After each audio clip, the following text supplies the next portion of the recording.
Fox Sports. We are Fox Sports. We are Florida.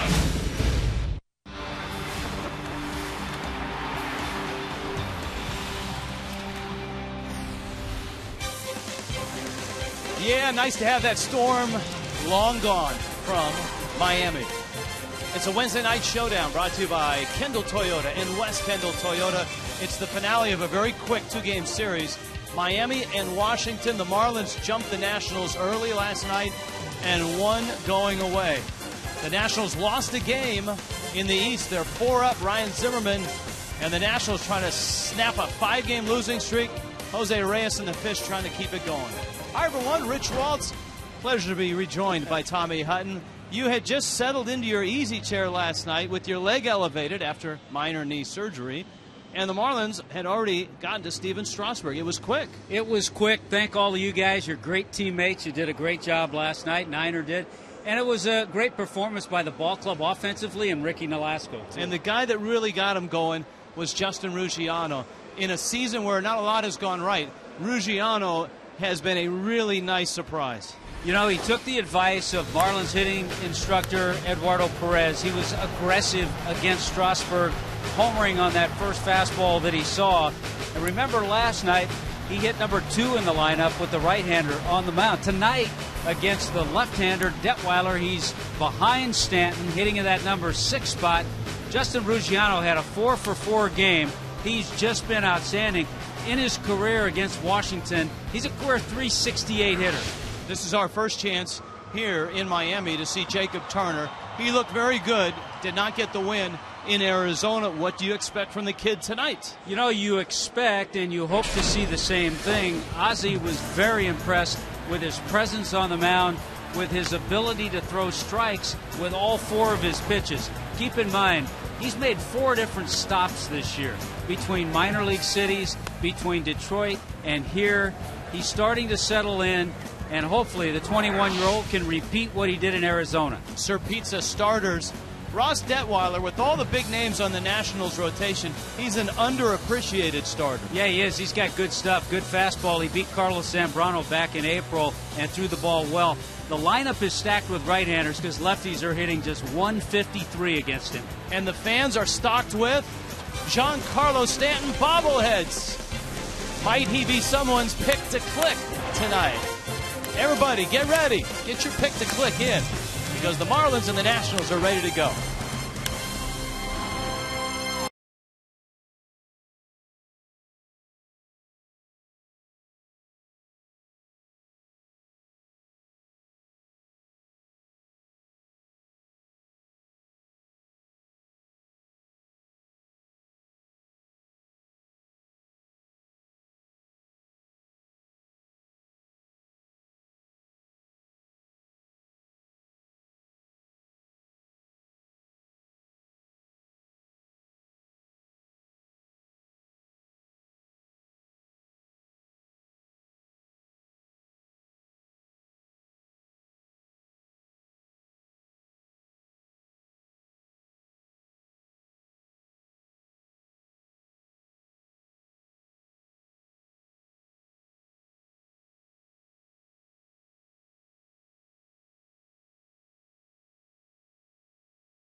West Kendall Toyota. Let's go out to center field. Craig Minervini, Jeff Conine. Gentlemen. All right, thank you very much, Rich, and good to have Tommy back with you. We'll catch your call a couple of moments. We're going to do our pick it to click it, our picks here for the game, total bases and RBIs combination. See who's got the winning pick tonight. Who'd you go with on our pick it to click it? Here are the picks from our Fox Sports Florida crew. Yes, there I am, Justin Ruggiano. That's who my pick was, and not a bad one at that. You're the guy, because I threw Ruggiano in, but you got your text in quicker than I did. Sorry about that. But I'm happy to say I have John Buck. He's a hot hitter of late, and I'm going to ride the John Buck wagon tonight. You look at Rich and Tommy going with Solano and Reyes. Good picks. Both have been very consistent of late. Boy, Joe took the odds-on favorite. Does he have to give up 2 to 3 to 1 odds on that, Stanton? And then Carlos Lee for Cookie. The crack staff left with always the last pick, the scraps. They don't get the main course. Whatever's left over on the plate, they get a little corn, half a piece of steak, and they go. I'm sure Donnie Murphy would love to hear that. Well, that's the crack staff's pick. All right, hey, it's a bobblehead night tonight for Giancarlo Stanton. You got a bobblehead, Jeff Conine, after you won the All-Star Award, and here's Giancarlo. Is this the sign you have truly finally made it? Absolutely. When you have a bobblehead. This is absolutely the time when you finally can say, I have arrived in the big leagues, when you get your very own bobblehead. And, back in the day when you got it, they were just sort of having a second life, bobbleheads, right? Around that time. The bobblehead came out in the 70s, and then you didn't really hear much about it, and then all of a sudden. Oh, it was big. Bobblehead nights. Bobblehead nights were sellouts usually. When you go on the road and one of their players had a bobblehead night, guaranteed big crowd. And how many do you still have in a box somewhere? I've got more than one, I will say that. Jeff in the box. The track staff says it's a Jeff in the box. No, Jeff in the box is one of the greatest giveaways ever. I know, it's terrific, but it was you. That was a separate one. Correct? That was a separate one, correct. All right. It's amazing how many giveaways right next to me on a nightly basis, folks. All right, we got the ball game coming up here. Game 2, we'll see you after the game for our Marlins Live post game. Look at all the highlights. But right now, it's Jacob Turner's home debut, so enjoy it on Fox Sports Florida on Stanton Bobblehead Night.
Sports Florida, brought to you by Toyota.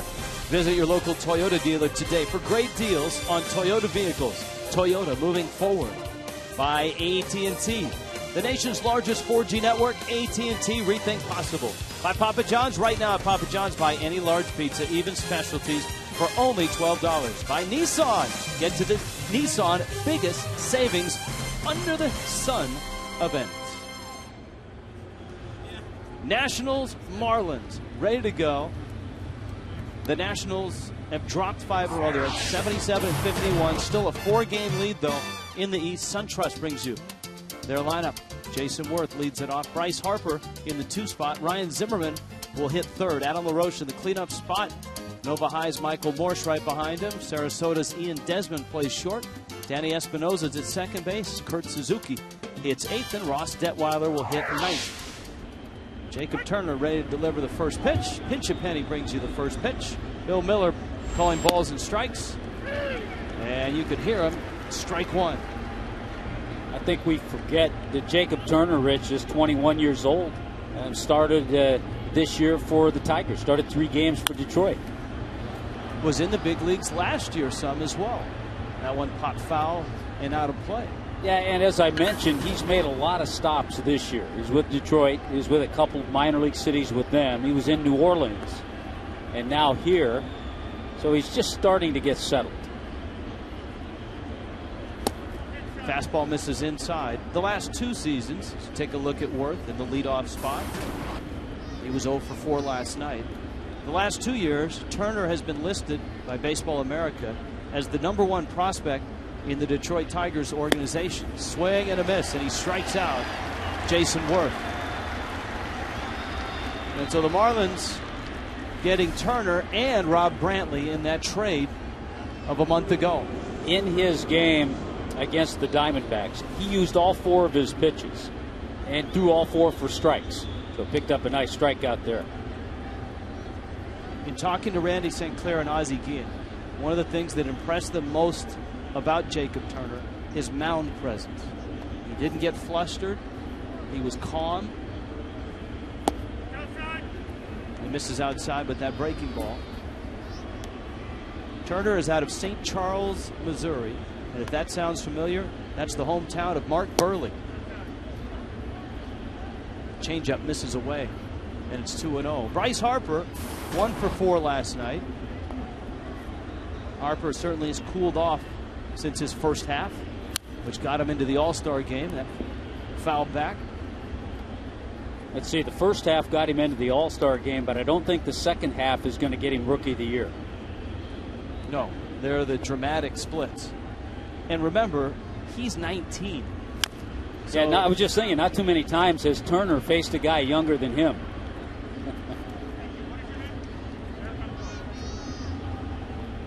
Yeah, Harper is that. He's learning at the big league level. Turner with a count 2-2. Got him, breaking ball. Nice job by John Buck to dig it out and tag him out. So Turner has struck out the first 2 that he's faced. And here come the Marlins defensively. And you'll see some changes tonight with speed in the outfield. Gorkys Hernandez in center. Ruggiano goes over to left. Stanton's in right. Murphy, Reyes, Solano, and El Caballo at first base. And behind the plate, and I think it's a good call to have the veteran handle Jacob Turner. Ryan Zimmerman and a lot of the Nationals are struggling right now. They've lost 5 straight. But at the plate, they're just not scoring or hitting. On this current road trip, their 1 through 8 hitters are hitting 172. Zimmerman just 2 for 15 on the trip. Pulls a ground ball to third. Backing up as Murphy. Cross the diamond he goes. Jacob Turner goes 1-2-3 through the Nationals in the first.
Marlins. Here come the Fish. The Marlins have improved with a couple of wins in a row to 59 and 71. SunTrust brings you their starting lineup. Gorkys Hernandez gets the start against the lefty.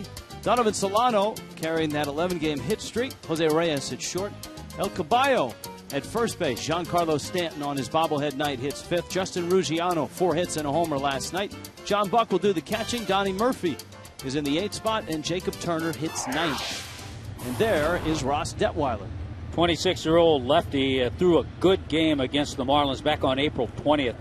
He won that game 2-0 against Carlos Zambrano. Gave up just 3 hits, no runs in his 6 innings of work. Good live fastball Detweiler has, and has an ERA under 3 since the All-Star break.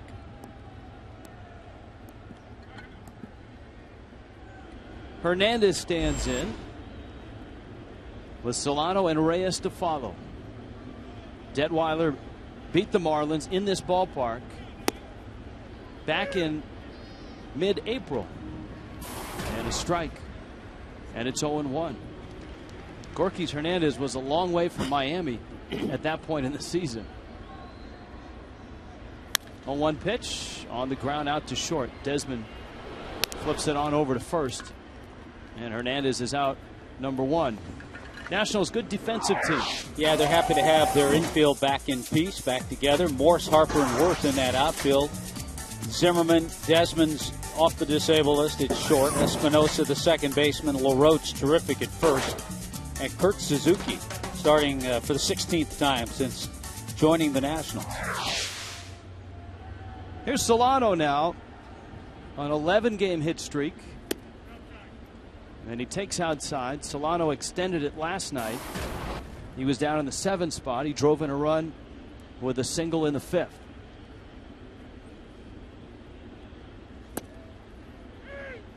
And a strike on the outside corner. It's 1-1.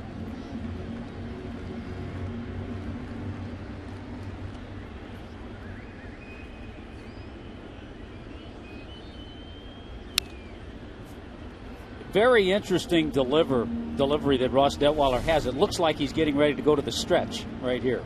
But that's how he starts his windup. He starts facing the hitter, then kind of comes sideways, and then continues the delivery. He's 1-2 on Solano. Detweiler is from Wentzville, Missouri. We told you that Turner is from St. Charles, Missouri. St. Charles is about 2 suburbs out of St. Louis.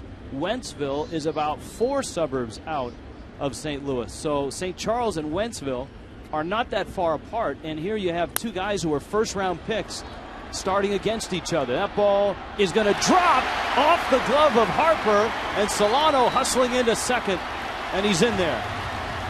Bryce Harper had to go a long way, and I think he was waiting for Jason Worth to call him off, and that call never came. Yeah, there might have been a little indecision there because he did have a long way to go. It looked like he was looking out of the corner of his eye. Okay, am I going to get it? Are you going to get it? And we're waiting on a ruling, hit or error, and it is a base hit. Tough play. He really has to extend and reach. I think if Worth calls him off, he probably makes the catch. Here's Reyes now.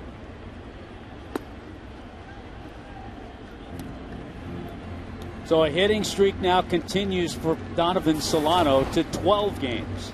A dozen games for Solano. Reyes, who was 0 for 5, he was one of the guys that didn't have a hit last night, one of the rare Marlins. Drives that ball, left center field, hits it well. Going back is Harper, and he's there to make the catch. And Solano hustling back to second base. Reyes hit that ball well. 2 outs. Here comes Carlos Lee. Bryce Harper right now realizing the spacious outfield here at Marlins Park. Let's check on the scouting report brought to you by Coventry Healthcare. Quick, loose, and compact with his delivery. Good two-seamer. Out pitches that nice curveball. He'll mix in a changeup once in a while. Some guys have walk-up songs. Carlos Lee has a walk-up sound effect of a neighing horse. The El Caballo call, apparently. Not sure when that started, but I just noticed it. And boy, was he a horse last night, doing it all. At the plate, on the bases. He had a Matrix-like slide. Scored that big run in the first inning.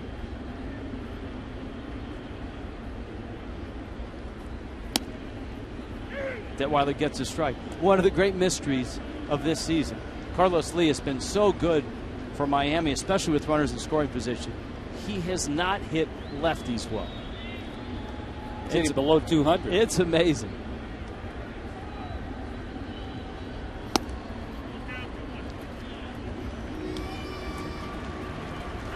Look at that. In the National League, Carlos Lee is among the worst. The other two guys are left-handed hitters, too. De Jesus and Ike Davis. Solano's at second with 2 outs.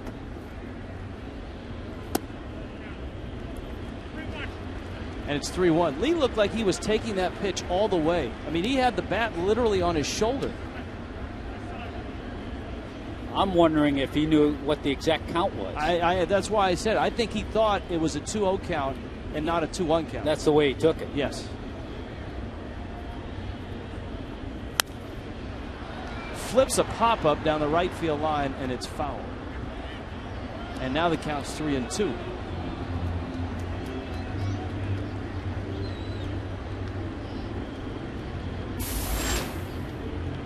Stanton is on deck.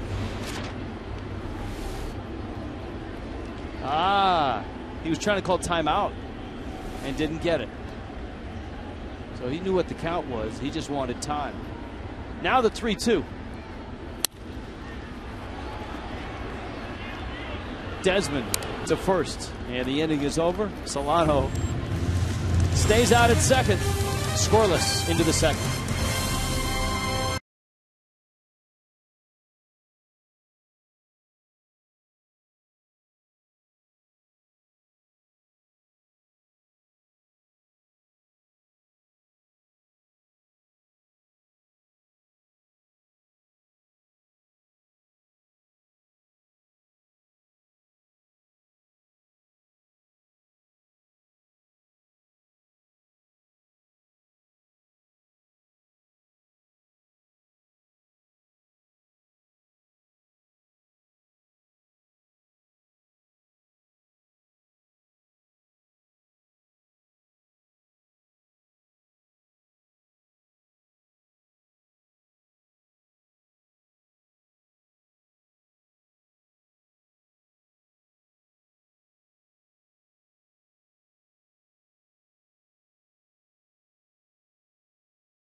On Giancarlo Stanton bobblehead night, we're in high definition.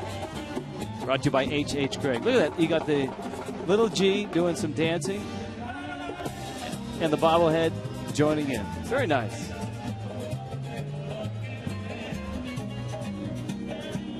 And Jacob Turner in the Coventry Healthcare second inning.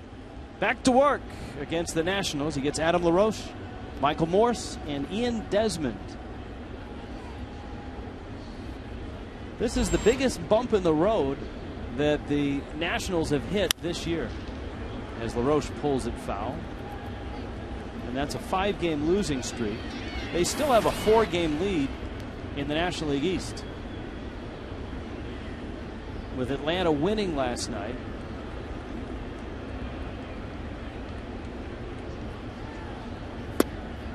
The Braves, who are 4 back, are the #1 wild card team. at 74 and 56. There's a look at the East standings. Brought to you by Tico. St. Louis is in the number 2 wild card spot. Boy, Turner is spot on right now as he strikes out LaRoche. We've seen him use slider. We've seen him use curveball. And now just a good fastball that's spotted on the inner part of the plate to get a struggling hitter. We've talked about a number of the Nationals hitters struggling. LaRoche is one of them.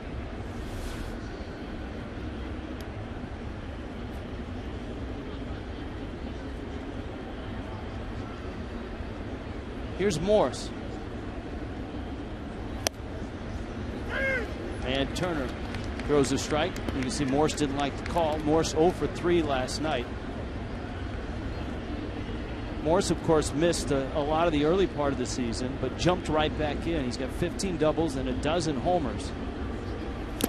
And a big swing and a miss.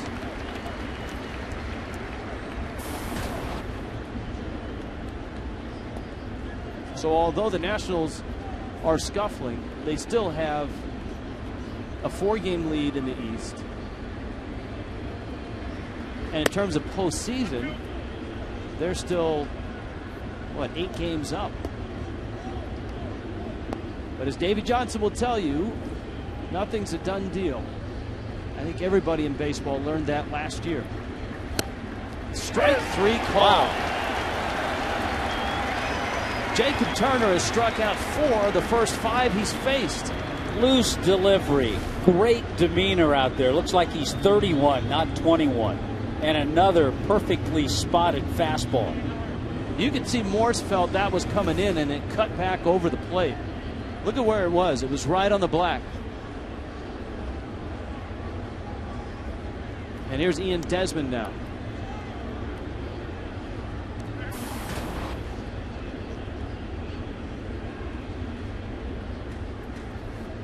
Desmond at 0 for 4 last night, and he struck out 3 times. Hammered deep. Ruggiano to the wall, and he's got it. 386 feet. The folks in the Clevelander get a souvenir, and Jacob Turner gets a long out. 8-pitch inning, and that 8th went a long ways.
Marlins Béisbol en Español es presentado en SAP por Coventry Healthcare of Florida.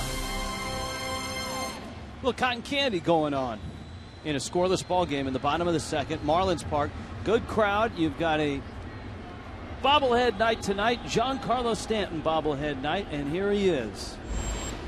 Stanton himself goes after the first pitch, pops it foul and out of play. Stanton 3 for 4 last night, and he drove in 3. He had a bloop hit to center that drove in 2.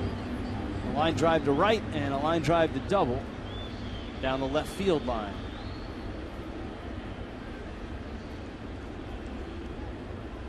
Detweiler flings one in there and misses in. Last night, Rich, was one of those games that, yes, he didn't hit a home run, but he had some real good at-bats.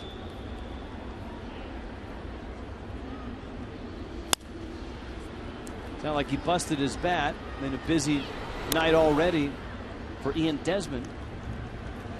And he throws Stanton out for the first out of the 2nd inning. The next Jiffy Lube Friday Night Live is coming up on the 31st this Friday. Marlins and Mets. Enjoy an autograph session with a Marlins player.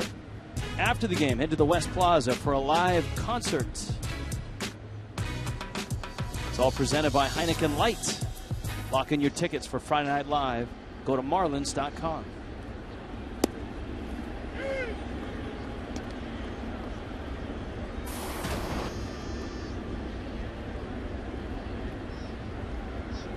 Here's Justin Ruggiano.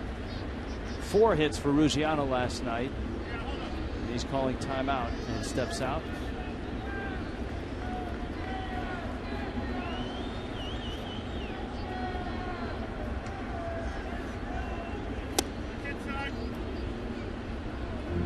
Ball and a strike. Detweiler, just like Turner, a first-round pick.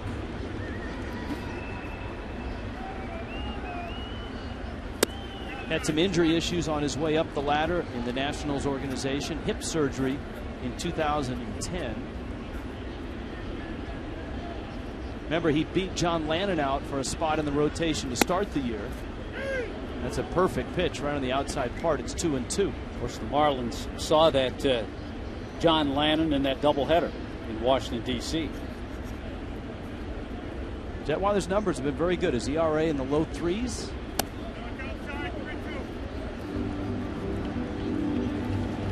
Full count. And he is 26, so he's 5 years older than Turner.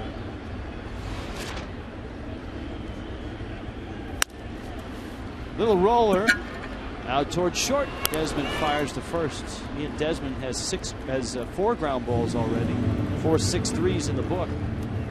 And here comes John Buck. We apologize if you are having any technical difficulties with the picture or the audio of tonight's telecast.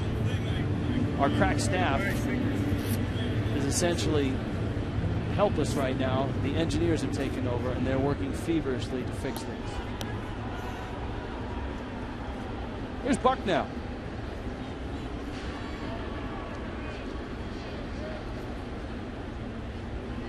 John Buck's last start was Saturday. And he takes down low.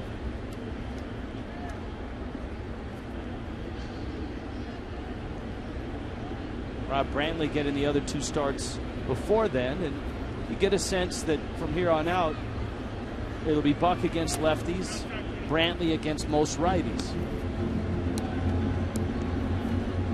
And I think if you want to see as much of Rob Brantley as possible, you kind of need to do it that way.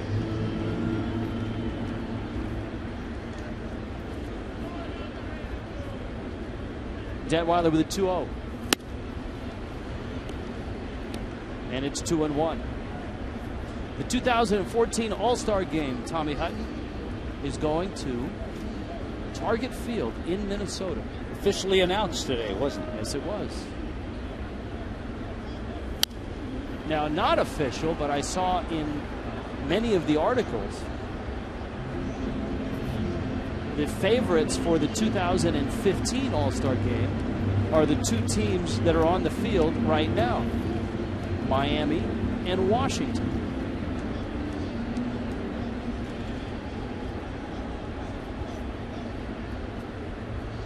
Here's the 2-2.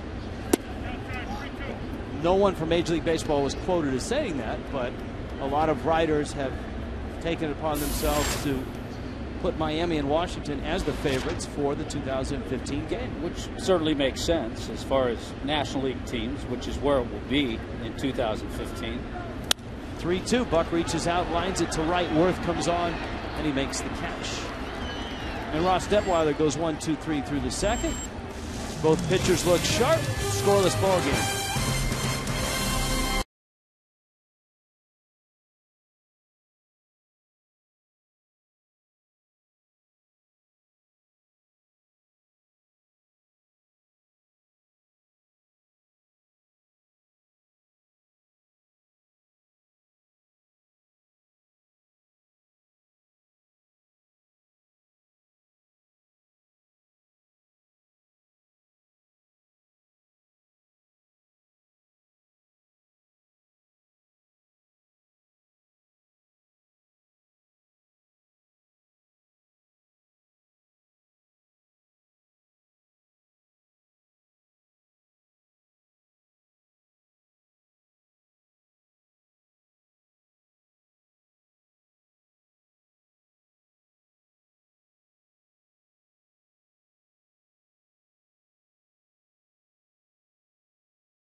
And Fox Sports is proud to support Boys and Girls Clubs of America, a place where youth can reach their full potential as productive, caring, responsible citizens.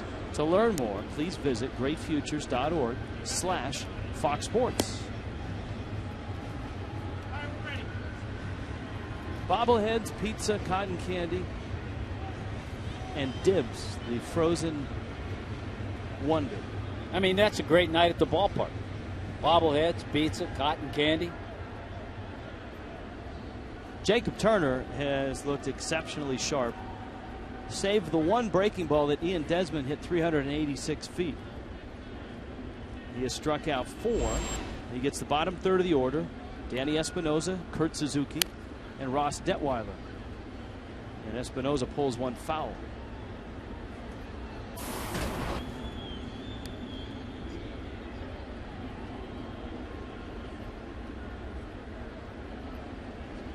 It's always interesting to see after the first time around what adjustments are made.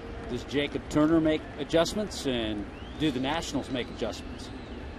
I think that's one of the benefits for Turner, having a veteran behind the plate in John Buck. 0-2. Change up, little tapper, and Turner bounces one. Carlos Lee saves him. We check in with Craig Minervini. Craig? Well, Carlos Lee, a little difficulty catching that one, but John Buck says not the case trying to catch Jacob Turner. I asked him, you know, only having the one opportunity with him and no spring training, what's it like? Is it difficult on the catcher? He said, you know what? In the past of my career in Kansas City, when I was there, they called guys up who weren't ready, and you ask them if they have a secondary pitch, and they look at you like you have a funny face. He said the case here with Turner, he also threw Eovaldi into this mix, is these guys are ready. He even said in the past, Marlins that have been called up, not quite ready in his opinion to pitch. The control, the command, you talked about the poise. He's been very impressed with him. The makeup that Jacob Turner has, he said it makes it real easy on the catcher. Rich? Yeah, Craig, you're right, and so far that has shown up tonight. He's retired all 7 that he's faced. Suzuki was the guy that had the first hit of the night against Ricky Nolasco last night, and it came with 2 outs in the 5th inning. Well, of the first 8 hitters, Jacob Turner's gone 0-2 on 4 of the first 8 hitters.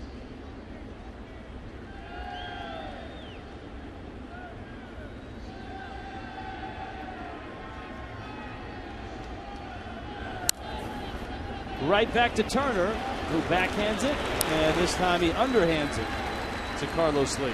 Made it a little easier play for El Caballo. So 2 outs in the 3rd. This copyrighted telecast is presented by the authority. The Miami Marlins may not be reproduced or retransmitted in any form and the accounts and descriptions of this game may not be disseminated without the express written consent of the Miami Marlins.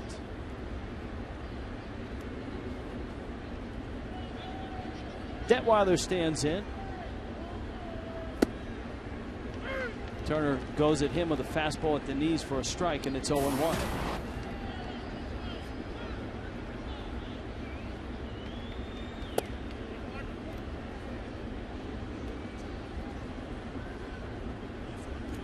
Turner went to Westminster Christian High School in St. Louis. Otherwise, he would have ended up at Mark Burley's high school. Yeah, he decided to go to the private school, and he hooked up with some former big leaguers that really helped him out there. A lot of the big leaguers had kids who were playing as well. 1-2, broken bat. How about 3 comebackers? 10 pitch hitting, and the outs ended back up in Turner's glove.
Park. You get the all-you-can-eat seats, which include a Vista-level ticket, unlimited hot dogs, nachos, peanuts, popcorn, soda, and water for just $24, or upgrade to the Legends level for $34. The next all-you-can-eat game is on Monday, September 3rd, as the Marlins take on the Brewers on Labor Day at 1:10. Go to Marlins.com today. If you really wanted to upgrade even further and ice down a surgically repaired knee, you can do that as well, because right now, my partner, Tommy Hutton, who had meniscus surgery yesterday morning, look at that. He's got the game-ready deal on. Hut, explain what's going on right now. We got the game-ready freeze pack on here. So Dustin came up to help me out and hook me up, so to speak, too. Now, like I said, there are some guys that would milk this for a month up in Jupiter and hang around just watching games, but you're here. Oh, this is good. This is better than just putting ice on. Circulates it, and it's on a timer. Do you have to put quarter in to make it vibrate? Yeah, you put the quarter in down there, right at the bottom. Very nice. It's nice to have friends in the training room, isn't it? Here's Donnie Murphy now, with Jacob Turner and Gorkys Hernandez due up against Ross Detweiler. And Murphy takes a fastball for a strike. Both pitchers from St. Louis suburbs, both first-round picks, have been outstanding. Detweiler's given up a double to Donovan Solano, and that was one that glanced off the glove of center fielder Bryce Harper. Murphy in the 8th spot with a 1-1 count.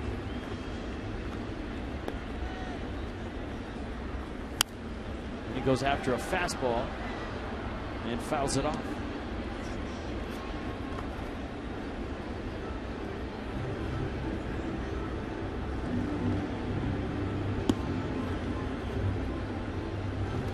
Murphy getting the starts against lefties. Greg Dobbs has been getting the start at third against righties. And Donnie fouls that pitch off out of play.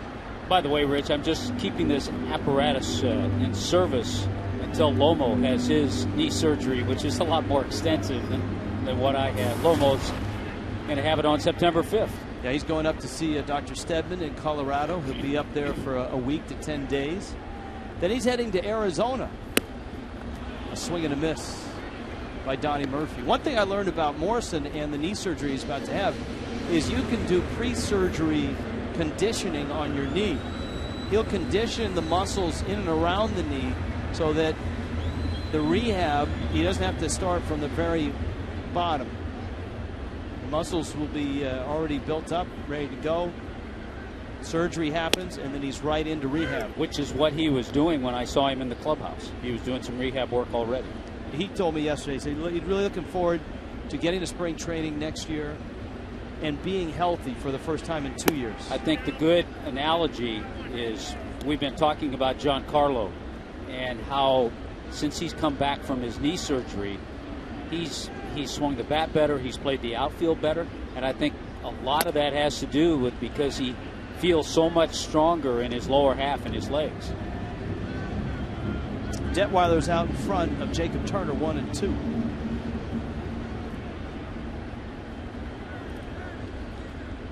Lomo said in his first visit to Dr. Stedman, the walls are absolutely lined with every famous athlete, entertainer, skier, football player. Lomo said that if he ever gets his picture up there, it'll be down around the corner by the restrooms. Detweiler's gone 3 and 2.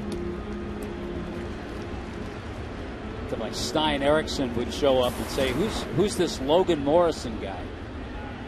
Stein Erikson, come on. Swing and a miss. Let's check in with Craig. Craig? Rich, the subject of Lomo came up with Ozzie Guillen today, and the Marlins manager had some very sharp comments about next season. And I expect Lomo to be back in spring training, ready to be in the full squad first day in spring training. I know plan to play Lomo in big games and minor league games to see how it works. If Lomo can play for the A game in spring training, then you gotta work hard, because if not, you're not gonna have a job here. You know what I mean? It's time for this organization to move on and be tough on the players and do the right thing. And guys, I think after a year with the Marlins, Ozzie Guillen's going to have a stronger say in all those topics. He knows his team very well now. He'll have a much better feel going into spring training next year. And I think those puppy gloves are off now from Ozzie Guillen going into next season. That one fouled back to the screen. I think there's a lot of truth to that. And I think Ozzie probably feels the same about Giancarlo. He wants him to play a full spring and really be ready and come out and have a good April, whereas the last couple of years he hasn't. Here's the 1-1 pitch. Hernandez takes a breaking ball up. Detweiler, although he's matched zeros with Turner, his pitch count is higher. This will be number 44, and Turner has thrown just 29 pitches. Turner's had an 8-pitch and a 10-pitch inning. Hernandez helping him out.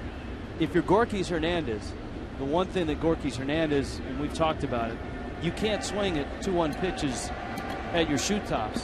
When your on-base percentage is .241 and you have blazing speed, you've got to develop some sort of plate discipline. And that one darts inside. It's 3 and 2. You have to work up the ladder. You have to get that on-base percentage. If you have his kind of speed, to at least the 340 area.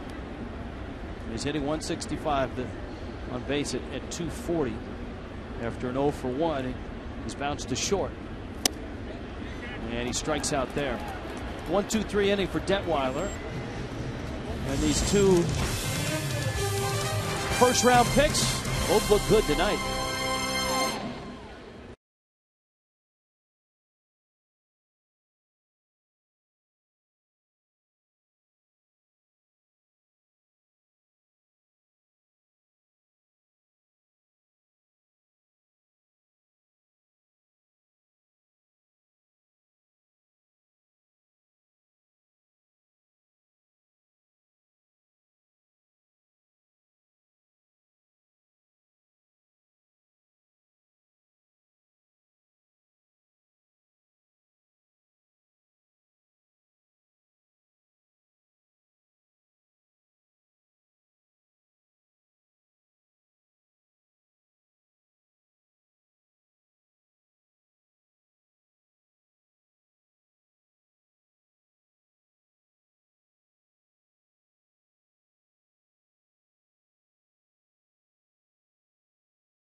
We have the world's most dangerous tape room. They're working hard. And that man, Dick Vitale, excited to get to Marlins Park. This is his second game here. He was in the booth before the ball game. And he, of course, is a big Rays fan. He lives on the other side of the state. And he said, boy, could the Rays sure use something as beautiful as this. Liner into left field. Jason Worth has the first hit against Jacob Turner. And here we go. Here's that second time around for the Nationals hitters. Yeah, Dick Vitale absolutely loves Marlins Park.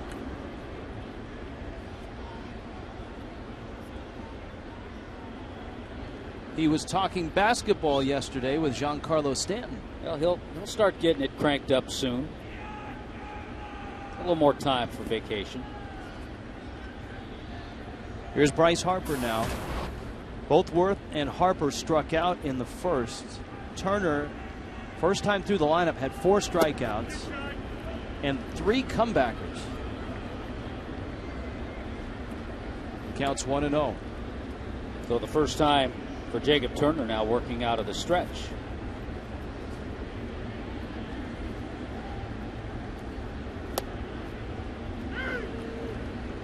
He had committed. You were talking about where Jacob Turner grew up outside of St. Louis. He committed to the University of North Carolina before signing with the Tigers. Well, Dickie V would like that. Yeah.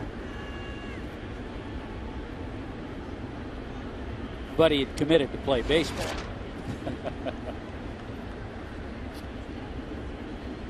As you pointed out, he's made a lot of stops, but in AAA, his AAA numbers, 7-2 with a 2.85 ERA.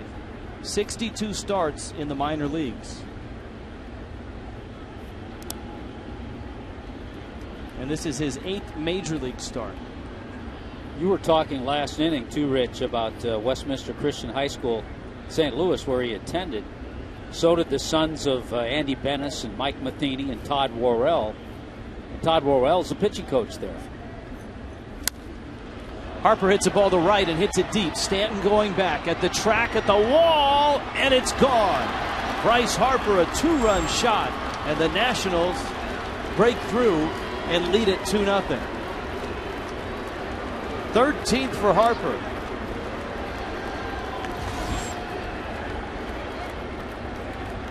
It looks like all of a sudden the Nationals have a little better idea of what they're going to see, and the pitches haven't been in the places where Turner wants to. He wants to bury that breaking ball down and in. It stayed a little more on the plate, and Harper got enough of it.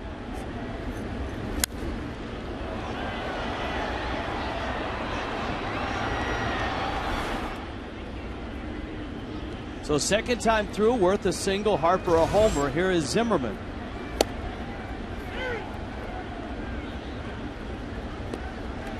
And it's 0-1. Zimmerman 2 for 16 on this road trip. A lot of early baseball today. Reds have won again. They beat Arizona 6-2. Zimmerman down the right field line. Stanton over for it. And that one's in the corner. And a foul ball. Cincinnati has 80 wins now. And they have the biggest lead of any division leader. Now 7.5 games over St. Louis. They've been talking about what to do with Todd Frazier when Joey Votto comes back. What a nice problem to have. Yeah, that's a great. I mean, Frazier, the rookies, pretty much carried their ball club.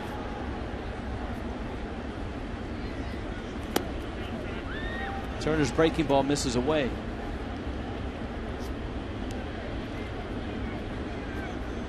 BB&T Fox Tracks.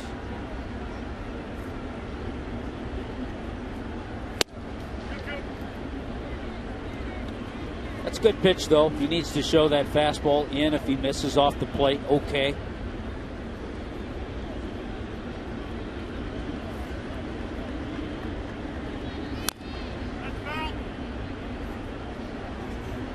So fastball in, then came back with the slider away. You remember Turner's start in Arizona. He was nicked for a home run early. Aaron Hill hit a 2-run homer. That was in the first inning. Harper with a 2-run homer here in the fourth.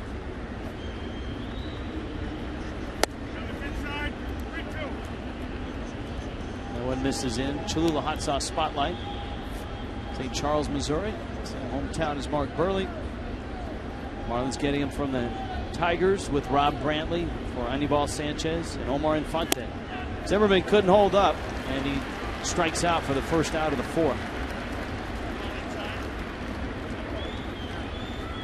AT&T brings you the trivia question tonight. We flip the phone. Who holds the Marlins rookie record for multi-hit games in a season? Ooh, that's a good one. Well, go back to 2006. Go back to a Rookie of the Year in Hanley Ramirez. 2006, the Marlins had a bunch of rookies. Yeah. Adam LaRoche takes a strike. By the way, the 3-2 pitch, the 3-ball count to Zimmerman, the first 3-ball count that Turner's had.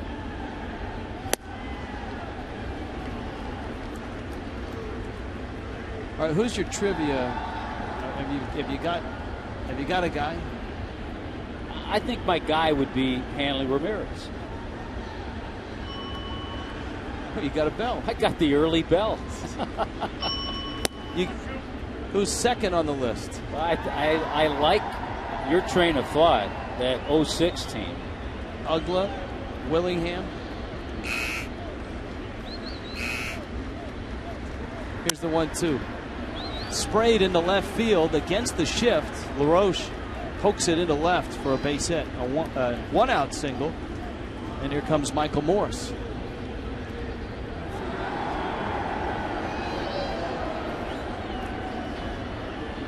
I think we have to get away from 06. Thanks. Louis Castillo in his rookie year. See, now I have a question, though, as this inning continues. Morse at the plate. Jeff Conine had a couple of stints with Kansas City before he was a Marlin in 1993. So I'm not sure if Niner was considered a rookie in 1993.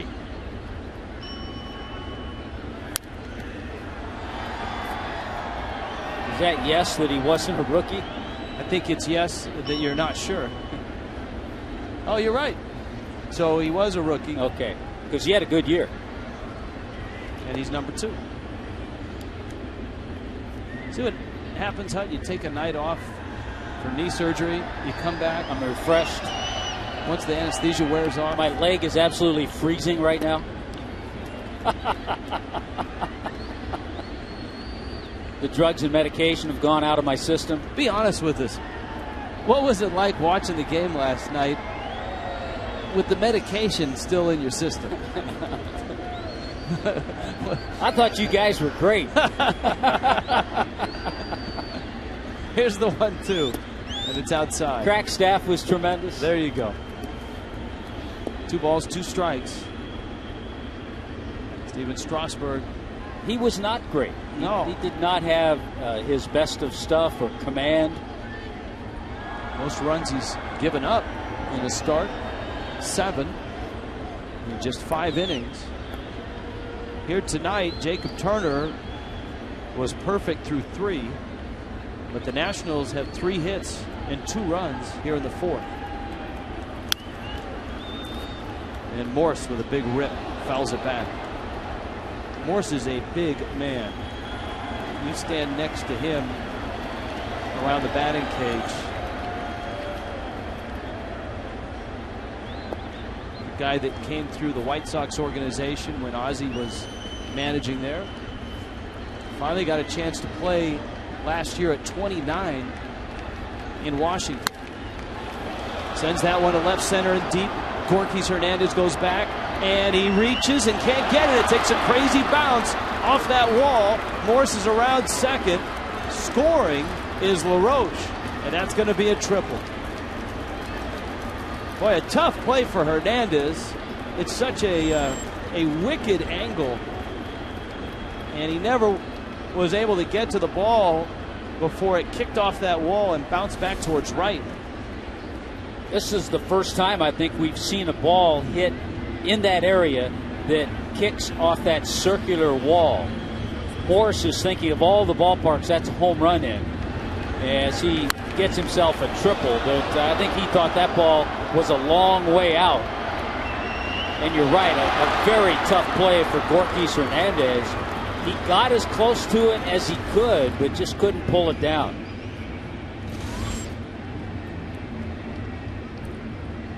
That's Morris's first triple of the year. Turned out to be a pretty good deal, by the way. Mike Morse was acquired from Seattle for Ryan Langerhans.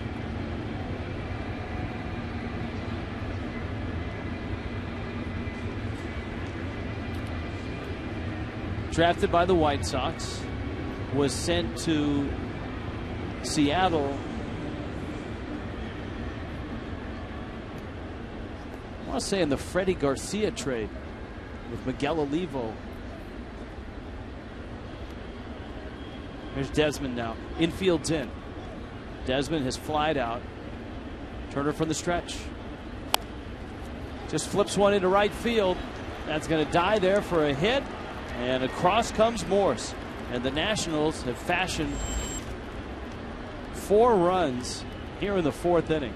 Well, the Nationals, during their 5-game losing streak, have scored just 6 runs and putting up a 4 spot so far here in the 4th.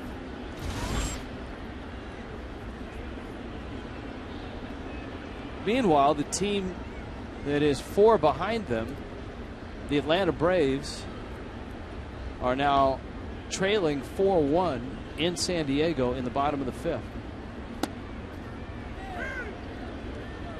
You know, if the San Diego Padres have a better record than the Miami Marlins. Wow. The Padres, who had struggled so mightily at the start of the year, are now 11 games under.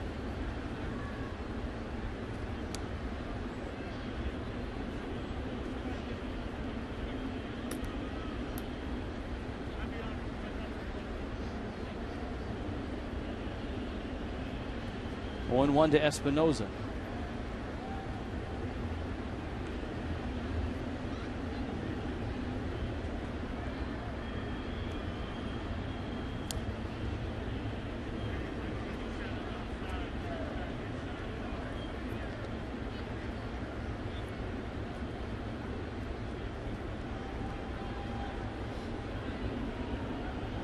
Jacob Turner, a 2-run homer to Harper, a triple to Morse. Desmond, an RBI single. Espinoza's behind in the count, 0-2. Marlins are off tomorrow. Fish and chips here at Marlins Park. Still tickets available for that event. For the Marlins Foundation. A lot of great legends. Latin baseball history. High pop, infield. Turner's looking up. Now you got to get out of the way, and it's Solano who makes the catch. That was a near disaster. And look who took charge. The youngster, the rookie, Donovan Solano. Murphy came charging in. Turner was looking up, and Murphy nearly ran right over him. In that case, you'd like to see the pitcher, but you know what? When you're 21 and you're not very old and experienced in the big leagues, you'd like to see the pitcher, though, in that case, take charge and point out somebody to make that catch. Or get out of the way. Just bail completely. I've seen pitchers tackle players that they didn't want to make the catch. Get out of the way and let the other guy make the catch. Here's Suzuki. And I've seen pitchers who want to make the catch themselves because they feel, I mean, if Burley was out there. Oh, it's his ball. That's Burley's ball. How about Jim Cott? Yeah, absolutely.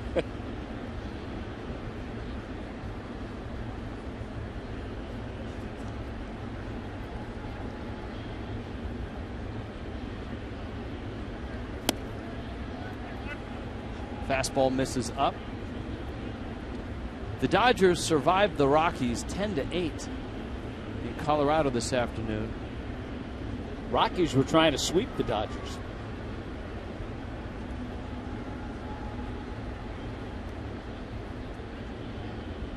And they survived. The Dodgers survived without Matt Kemp in their lineup today. A.J. Ellis and Hanley Ramirez homered.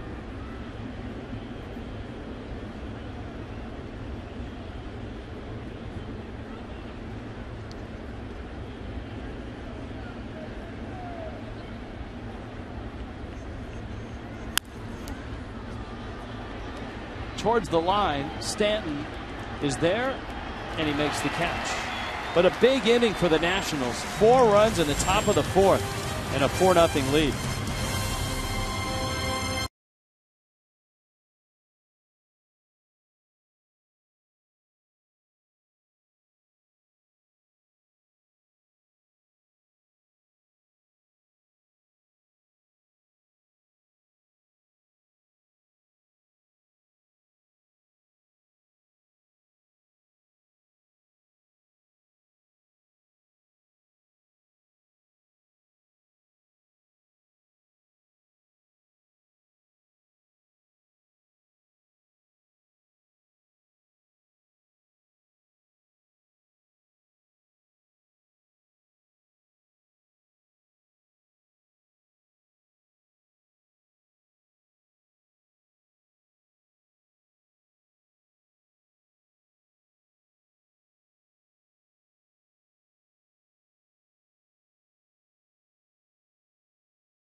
Lord is brought to you by Kendall Toyota and West Kendall Toyota, bringing you tonight's Wednesday night showdown by 5 Hour Energy. 5 Hour Energy fixes tired fast. And by Sagicor. Plan a bright financial future today at SagicorLifeUSA.com. Beautiful night in downtown Miami and a 4-0 Nationals lead in the bottom of the 4th. It's a bobblehead night. It's Giancarlo Stanton bobblehead night. And Tommy, some people come and they get a bobblehead, and the first thing they do is they rush home and they put it on eBay because a Giancarlo Stanton bobblehead is worth something.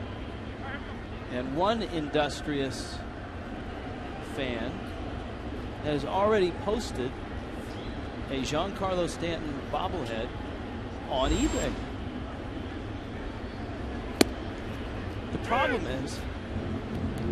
The problem is he's used a photo from our game telecast last night. I'm not sure if you were in and out of consciousness at that point. That one fouled back, but we showed this shot right here, and if you were unconscious, this may have awakened you. That one awakened me and perked me up a little. But that's why we read the disclaimer every night. I don't think the guy got our permission. But that's how he's hawking the Giancarlo Stanton bobblehead with a little screen grab of that. Swing and a miss by Donovan Solano. So we expect a cut of that to go to the Marlins Foundation. You know who you are. Yes. By the way, Ross Detweiler now has struck out the last 4 hitters he's faced. So the Nationals hitters adjusted, responded. They got to Jacob Turner for 4 runs. On the other hand, second time around, Detweiler's still dealing. This is not a guy that the Marlins wanted to fall behind 4-0 against because they've just flat out not hit him this year. He threw 6 shutout innings against him in a win early in the season. Reyes takes a strike, and it's 1-1. We could have gotten a little scouting report on Detweiler from Logan Morrison because Detweiler pitched on that team that traveled into Taiwan last offseason. Coming over for it is LaRoche and Suzuki, and LaRoche, such a good first baseman, gobbles that one up. 2 outs in the bottom of the 4th. Trivia answer: Tommy already got 2 bells for this one, for the number 1 and the number 2 rookie. Multi-hit games in a season. He went Hanley, then Conine. Look at Chris Coughlin, 2009. See, that was another good pick. We didn't think of Cogs mainly because he wasn't with the club early in the year and then had those incredible months of August and September. Carlos Lee, 0 for 1. He's bounced out.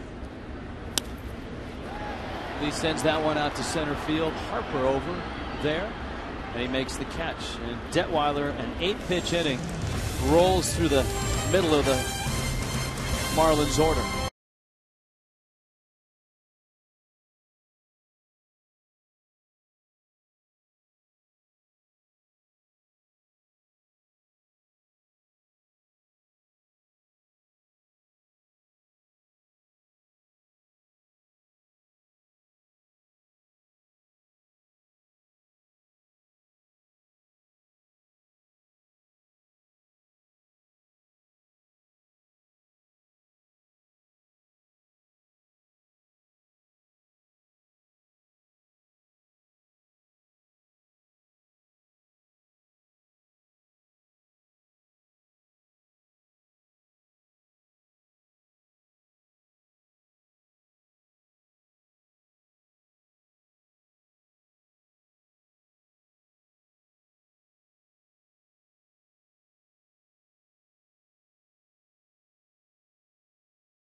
Let's check in with Craig Minervini. Rich, thank you very much. Some very good news in the Marlins organization. Only 2 times ever, if you look at full seasons, have they had 3 minor league teams make the postseason. They've got a shot to match that this year. We'll show you what we're talking about. First, down in Single A, the Sally South Atlantic League. Greensboro won the division in the first half, so they're going to the postseason. Jupiter's got a 3.5 game lead for Andy Haynes, and their magic number is 2 to clinch Florida State League. In Double A, the Jacksonville Suns are tied for first with the Montgomery Biscuits, so they got a great chance to make the postseason. New Orleans was looking good for a while, but they've slumped of late. They lost a doubleheader in the game to Round Rock yesterday. Those games were moved from New Orleans because of the hurricane, and that whole 4-game series, which was going to be home, was moved, and now they're 4 games out. In the final week, they're probably not going to make the postseason. Also, though, Marcell Ozuna doing a good job down at Jupiter. His 23rd homer, and he's knocked in 91. That 91 is a new Hammerheads record. So good to see the Marlins minor league chain. Thank you, Craig. Tommy, especially down in Jupiter, the prospects that the Marlins have a lot of scouts buzzing. Well, we've talked about Ozuna. Craig just mentioned the number of home runs. Christian Yelich, Jose Fernandez, the young Cuban pitcher's been just tremendous this year, from low A then to high A Jupiter.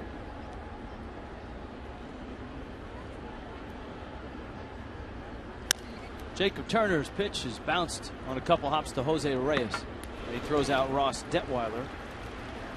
Boy, one of the differences, Jacob Turner, we talked about the low pitch counts. The first 3 innings, Turner threw 29 pitches. He threw 28 last inning.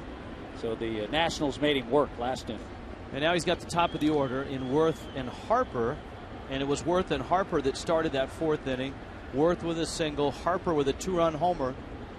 Just over the wall, down the line in right.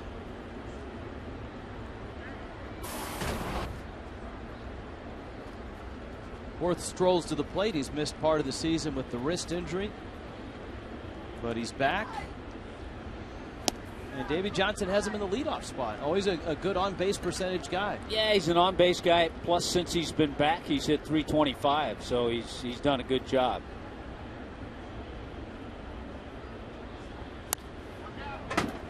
This is a ball club that has, even though they've lost 5 in a row, look out, Craig, has the best road record in the major leagues, the Nationals.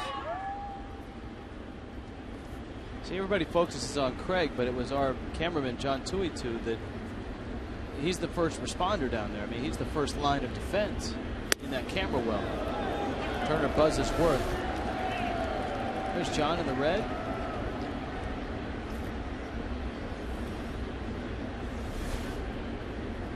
Wanted to.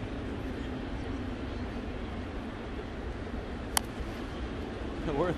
That one, again, headed into the camera well. That almost looked like it bounced. Remember the ball that Reyes hit that did bounce? Reyes hit it fair. Worth seemingly hit that one right on the ground as well. Let's see where he hit it.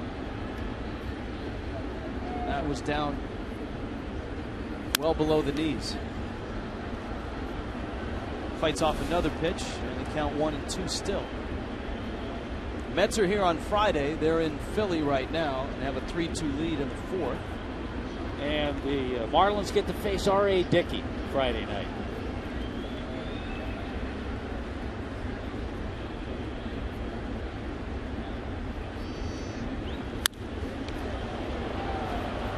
Hernandez goes back. Well, that ball really carried. It took Hernandez all the way to the warning track, about 410 feet from home plate. We had a pick-to-click night going tonight, trying to see who would have the best night. And right now, the crack staff. Wait a minute. Wait a minute. The crack staff had Donnie Murphy, didn't they? Yeah. See, the crack staff controls the graphics and has changed their pick to Bryce Harper, thus disqualifying the crack staff. There is Harper. It's funny how that works. It's not as if you get the guy you want. Essentially, a text goes out in the afternoon to all members of the broadcast team and crack staff, and the first to respond get the first picks. So Niner was the first with Ruggiano. I think Stanton went next. I was third. I went Solano. I think I was right after you. I went Reyes. Turner with the count 3-0 on Harper after giving up that long fly ball to center to Jason Worth. That one has hit a ton. Right field and deep and upper deck. About 6 rows up. Bryce Harper's second, and it's 5-0. Well, I'll tell you what, Rich, that's one of the longest ones we've seen a left-hander hit into that home run porch, the second deck in right field. He got the green light, too, didn't he? 3-0 fastball, middle of the plate.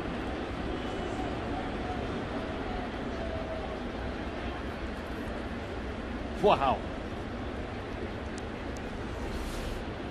And for Bryce Harper, the 19-year-old, that's the first multi-home run game of his career. First time he's gone deep twice.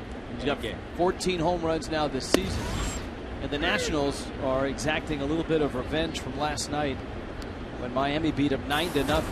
It's 5-0 here.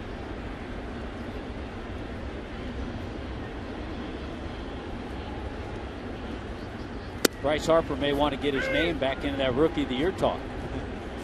You know, the Nationals have hit the 2 home runs, both coming from Harper, but they've hit 3 other balls that would be out of a lot of ballparks.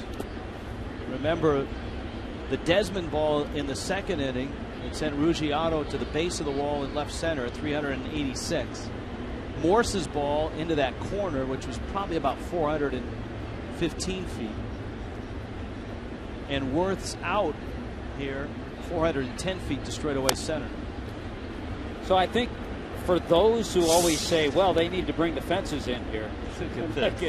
Look at this. Staff. For those who say that, you have to realize it works for the other team too when the fences are in. It works both ways.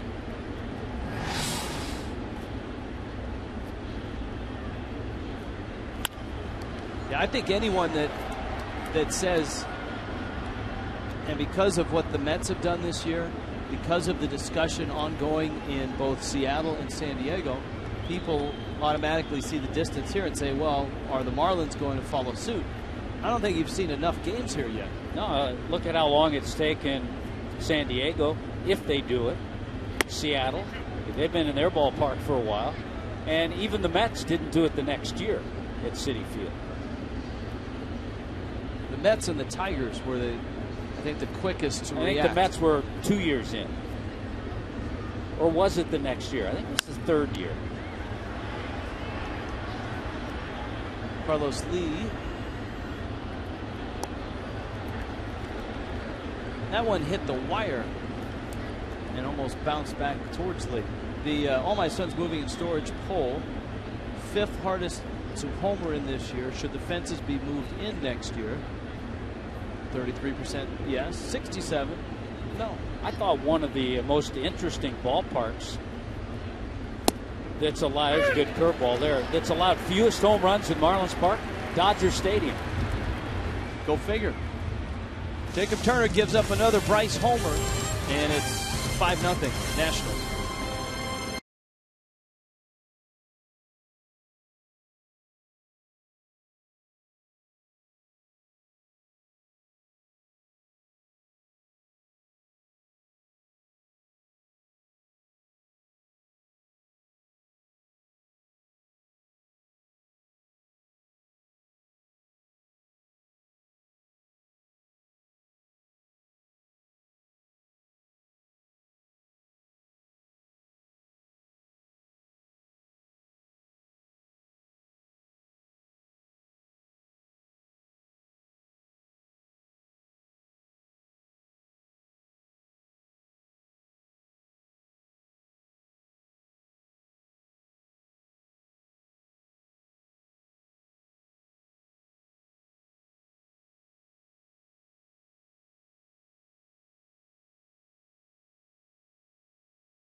Brought to you tonight by Verizon.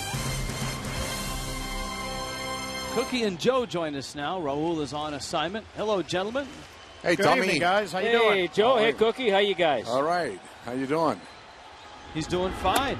That's great. He's, some guys, Cookie, knee surgery. They're on the DL for months. Well, I told him not to slide, but he keeps on, hustling like he does, and that's what happened. It's great to have him back. Anyway, I think we miss him, and we hope that everything's okay with him. He thinks he's still a rookie. Giancarlo Stanton around first, headed for second, and he is in there with a double. Stanton, he's having a great year. And right now, the second half of the year, boy, he's being hot like a wood on fire. That's his 27th double of the season. Well, that pitch is down around his ankles, too, and he just rakes it into left center. Good base running. Cookie, we've seen him run the bases and play the outfield really well since his return, too. He sure has improved quite a bit in the outfield, too. He's breaking left and right, doing an outstanding job, and it seems like he's healthy right now, the way he's running and everything else. So it's a good sign for him to be ready for the rest of the year, and we miss his bat in the lineup. And all of a sudden, he's starting to catch up again the way we thought about him in the past. But just the second hit all night for Miami against Ross Detweiler. You know, the game has turned quite a bit the first 3 innings compared to the last couple of innings we've seen. Well, Yep. they've seen him the second time around. You know, the first 3 innings they didn't see him, and it seems like they finally got to him in that 4th inning, starting with Jason Worth. Yeah, But Bryce Harper's had a lot to do with that oh my turn, God. hasn't he? Yes, sir. He turned those 2 fastballs way out of here, especially that second one, about 6 rows up in the second deck. He's looking good, isn't he? Yeah, and he's only 19, guys. That's scary. It is. Well, I like Turner too, even though he, might have a little rough night tonight. I think that kid's going to be all right. 1-1 pitch to Ruggiano, and he flips it foul. Cookie, the thing about Jacob Turner is that he's 21 years old, and he looks like he belongs out there. No question. His presence on the mound is good. He doesn't get upset when, they get a couple of runs off of him, and that's a very good sign.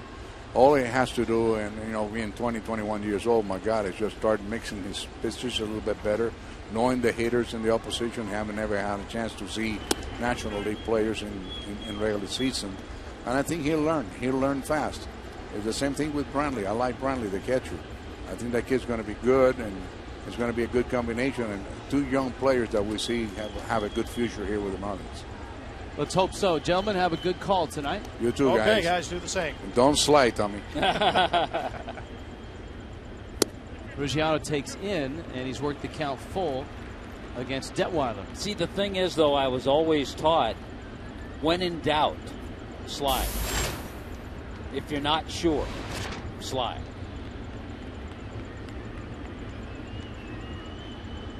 Three-two coming. Ruggiano to center. That's hit well. Harper back at the track, and he reaches up, makes the catch. Stanton has tagged and scampered on to third. Well, there's another ball that was hit a long ways. Harper had to get to the track. So 1 out, a runner at third. Here comes John Buck.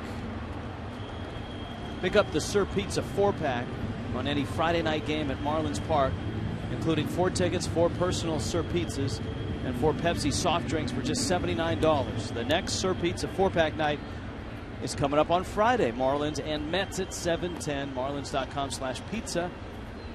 Get your Sir Pizza pack today. Tonight, it's 5-0 Nationals. John Buck trying to drive in the first run of the night for the Fish. And he's got Stanton just 90 feet away. And Detweiler misses away. Buck line to right his first time up.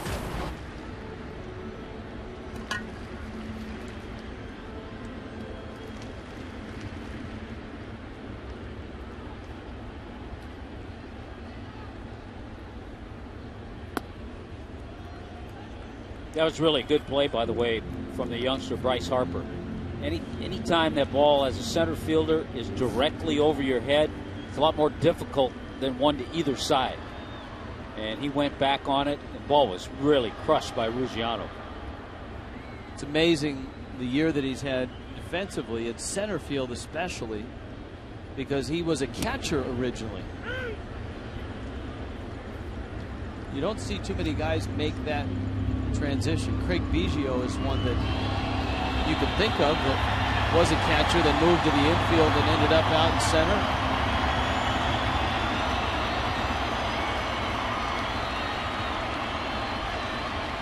Two-one pitch. Buck with a fly ball to right field. That's pretty well hit. Worth is at the track, and he reaches up and makes the catch. Stanton will tag, and he will score. So 2 balls hit to the wall after the double by Stanton, and it's 5-1.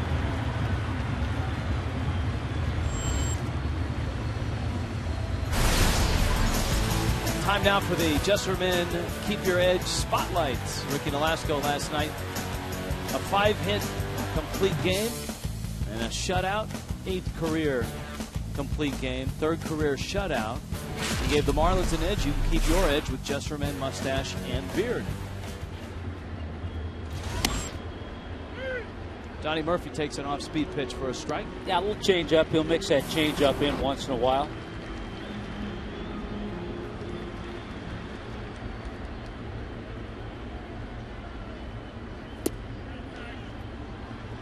Back-to-back on the changeups.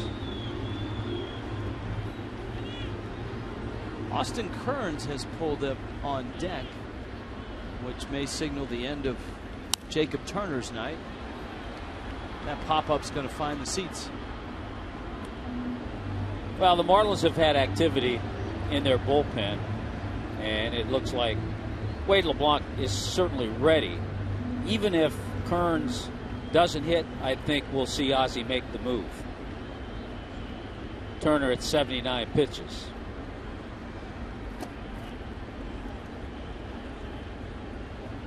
Two and two.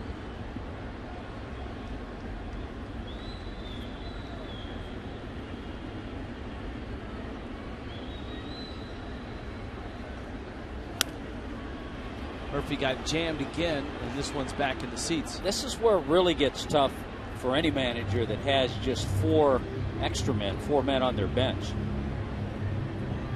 Because Ozzie knows that 3 of those guys are left-handed bats. And left-handers this year against Detweiler hitting 153.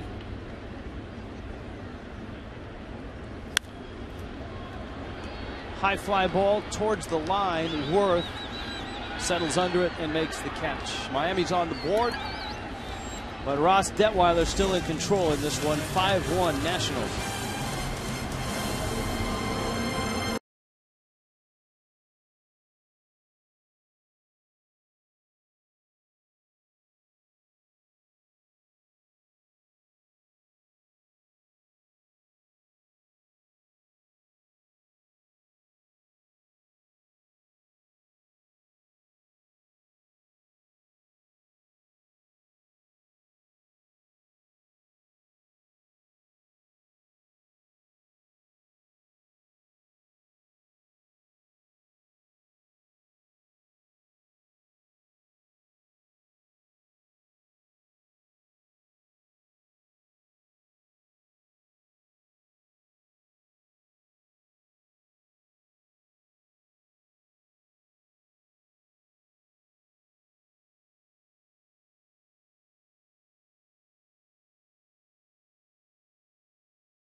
West Kendall Toyota. Nice. Nationals and Marlins. College football comes to Fox. Each week, Aaron Andrews, Eddie George, Joey Harrington will get you ready for kickoff. Then Heisman Trophy frontrunner Matt Barkley and #1 USC take on Hawaii. The premiere of college football Saturday, September 1st, 7 Eastern, 4 Pacific, only on Fox. They even have big college football music ready for the premiere on Saturday. Wade LeBlanc, Adam LaRoche into right field, the base hit. So LaRoche has a couple of hits. LeBlanc getting his first action in this ball game after 5 innings of Jacob Turner. Now you look at the numbers on Wade LeBlanc. This is his 18th appearance, 5 of those as a starter, and he pitched well out of the bullpen. He's pitched well in a starting role. And I think that base hit by LaRoche was just an example of LaRoche going up there, okay, lefty on lefty, he's going to get ahead, throw me a first pitch fastball, and he was ready for it. Gets a strike on Morse. RBI triple in the 4th, and he struck out in the 2nd. Jacob Turner was perfect through 3, and then the Nationals erupted for 4 runs in the 4th, 2 coming on a Bryce Harper home run, and then Harper homered again in the 5th.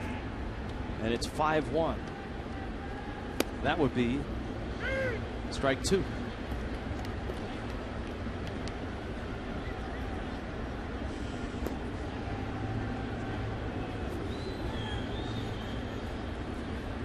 LeBlanc last worked Saturday at Dodger Stadium. Little one hopper brings Solano right to the bag, and Reyes' flip is an easy double play. And LeBlanc cleans up that single. There are 2 outs. So many times I talk about a double play, and you focus on the infielders. Obviously, they turn it, but it all starts with a good pitch. And LeBlanc made a great pitch. He had Morse fooled, and he's reaching for it and hit the ground ball to second base that started the double play.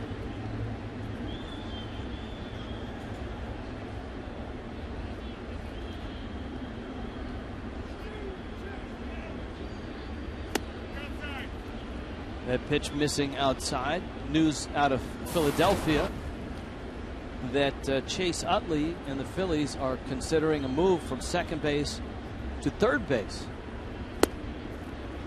Utley today took ground balls at third base. I wonder if they feel that might be a little less wear and tear. Won't have to worry about double plays. Desmond way out in front. And what does that say about Placido Polanco? Of course, he's played second base. He's won a Gold Glove at second base. And Charlie Manuel said, don't get carried away. Well, okay, Charlie. He went out there one day, and then we'll see how it goes. See, he would have told us exactly that if we had brought that up to him around the batting cage.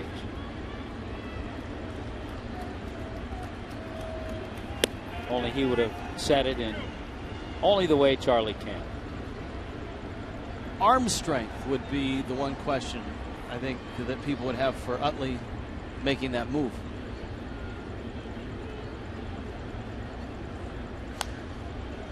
Polanco, it doesn't look like he's coming back next year. The market thin at third base. They've got Freddie Galvis, who can play second base, who wasn't bad there for a couple months.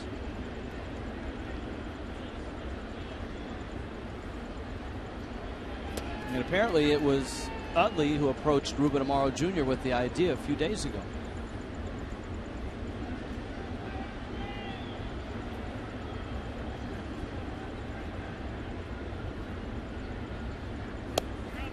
Desmond takes the walk. LeBlanc loses him with 2 outs. And before Espinoza arrives, we have a Toyota trend. Despite trailing the Nationals by 19 games in the standings, Miami 7-7 overall, 6-2 at Marlins Park. This certainly has been a great year for the Nationals. A team with a lot of young parts, some veterans in there. Yeah, and that's where you look at their record. Losing 5 in a row. Even with that, they have the best record in the major league since the All-Star break. Even after their 5-game losing streak.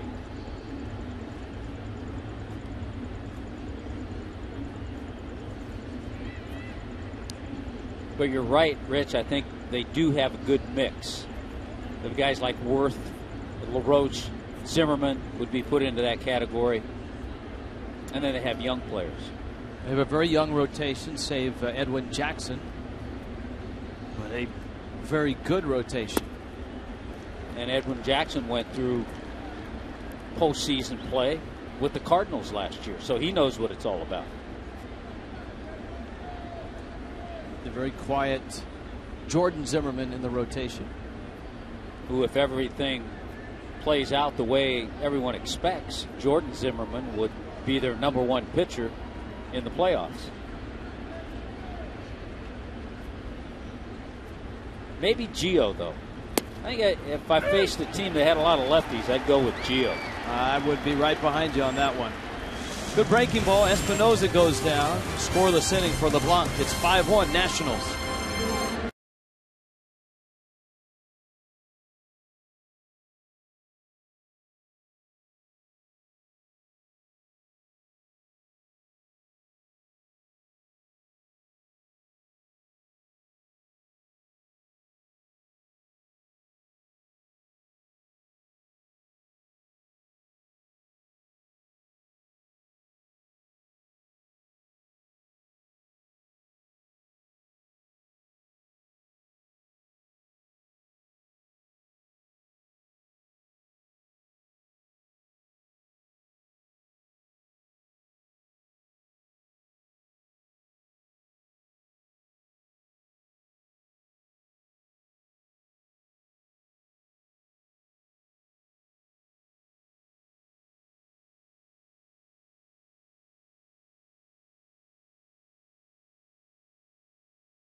Sixth inning, Coors Light freeze cam. What are we freezing? This Michael Morse blast into one of the unique parts of the park.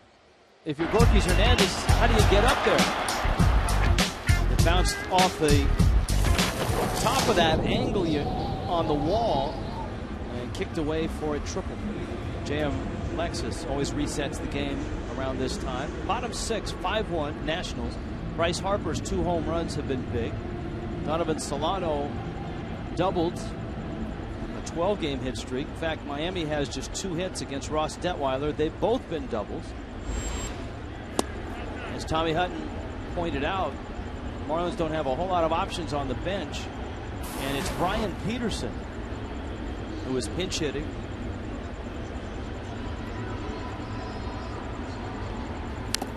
Peterson fouls it at the plate. Yeah, tough assignment against this tough left-hander. Obviously, with men on base, we would have seen the righty, Austin Kearns. Chad Godin in the bullpen.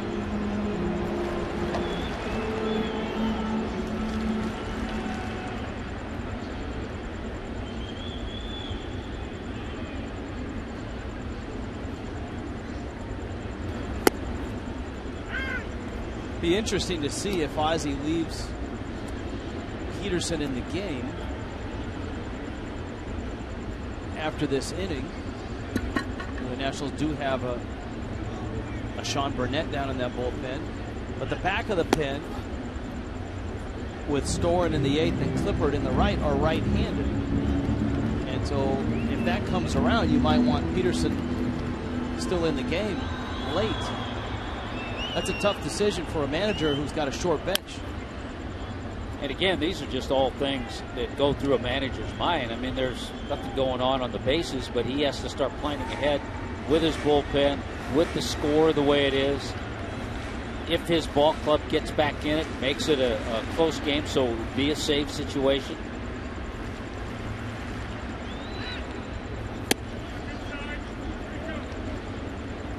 Pitch misses inside. It's 3-2.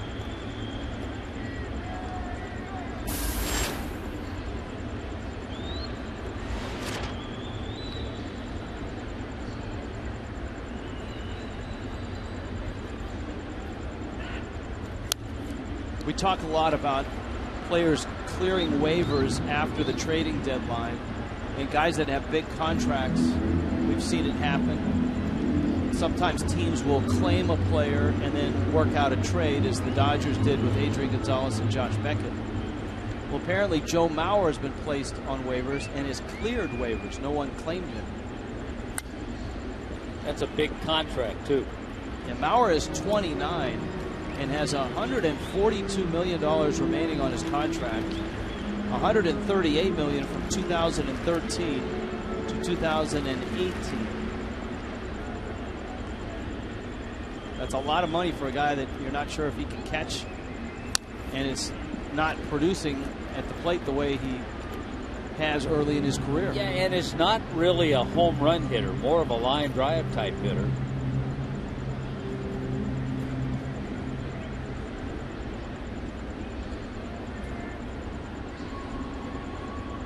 He's got a great on-base percentage, but 8 home runs this year. Peterson walks. And so a start here in the 6th. Now you're on to the top of the order. Here's Gorkys Hernandez. That's a really nice at-bat for Brian Peterson. A good battle, a tough left-hander. Saw a lot of pitches and ended up drawing the walk. So Miami's down by 4.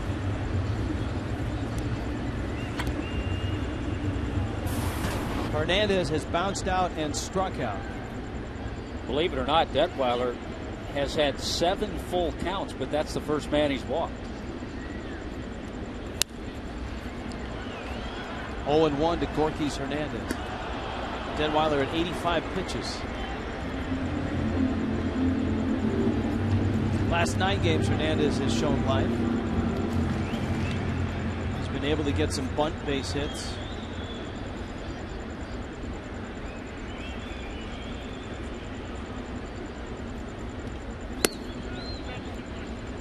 A ball and a strike.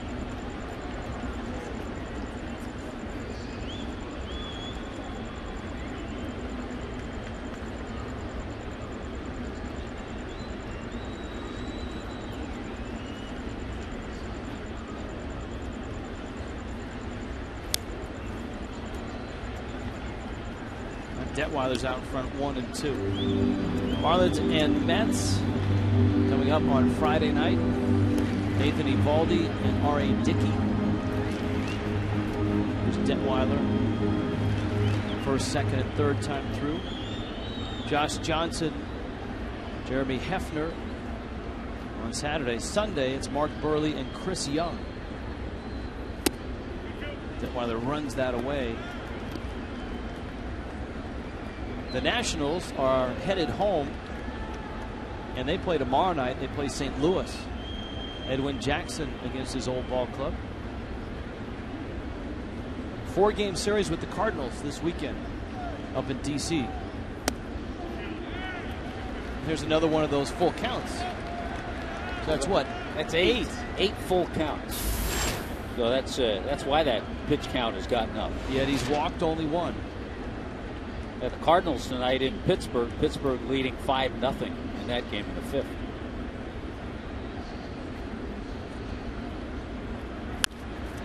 Hernandez a liner. Harper on the move, makes the catch. Bryce Harper has covered a lot of ground out there tonight. Nice play. There's 1 out. That's one of those from up here. You hear the crack of the bat, you immediately look up and you see Harper on the move. You got a good jump to get there. That's such a difficult position to play in the big leagues. Catcher, shortstop, center field. Those are the positions that, for rookies, let alone 19-year-old rookies, are really difficult to step in and play every day in the big leagues. And play well. Which again makes it astounding the year that Mike Trout is having. Solano rips it into left field. Donovan Solano is 2 for 3. His hit streak already at 12 games. And the Marlins have something going here as Jose Reyes comes to the plate. Boy, he just has solid swings. Took that little breaking ball. His base hit in the first inning was kind of a slicing line drive that was misplayed a little bit in right center, but he got the double. And here's Reyes. How much money is in the pick-to-click pot tonight, by the way? Well, I know you're asking that because you have Donovan Solano. Oh, that's right. Fun points. Fun points.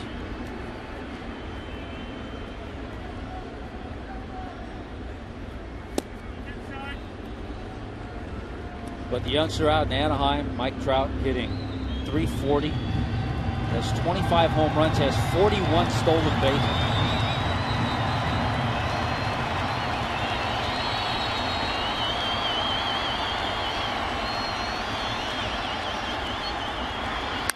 Reyes lines it into right center field. That's a base hit. That'll score Peterson easily. Solano on his way to third, and he gets there. And it's 5-2. Reyes drives in a run.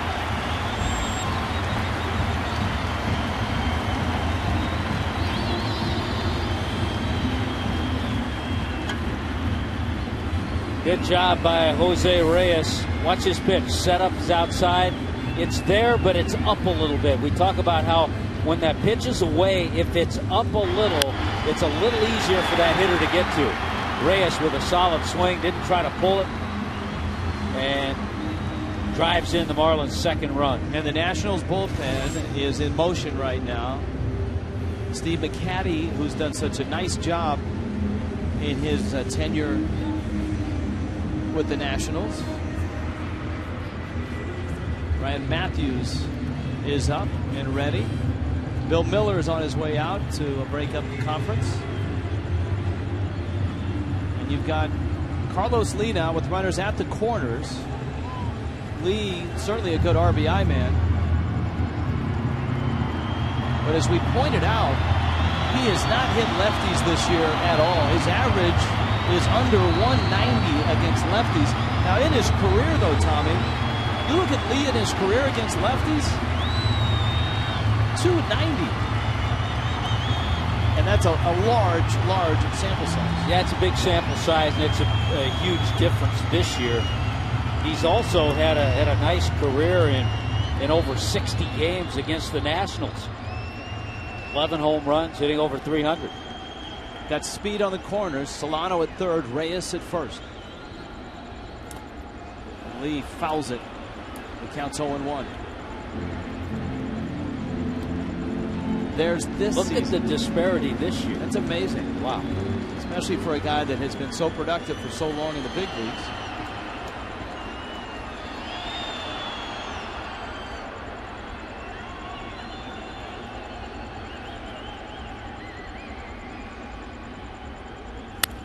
Soft ground ball.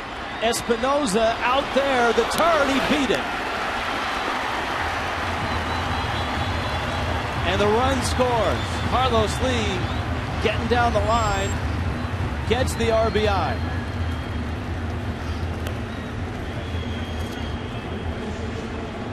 He got something off speed. He was trying to poke it through that hole on the right side. Big hole with the LaRoche holding the runner at first. But it went out towards second, and watch Carlos Lee motor up the line. He knows he's got to go hard. Boy, he really scooted. He could smell the RBI. Well, what he did was extend the inning to get Giancarlo up here. And what that did was bring Davey Johnson out to make a pitching change. Nationals are going to make a double switch in the process. We'll sort it out for you in a 5-3 game.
Stanton bobblehead night, and Little G has been everywhere, all around Marlins Park.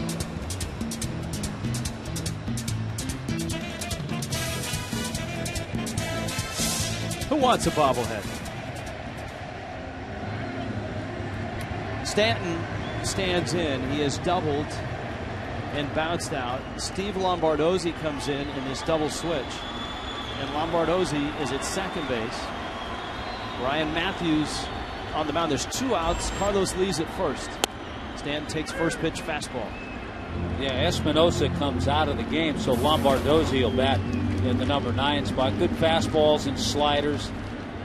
Matthews will use a changeup, but mostly the lefties. That one runs inside.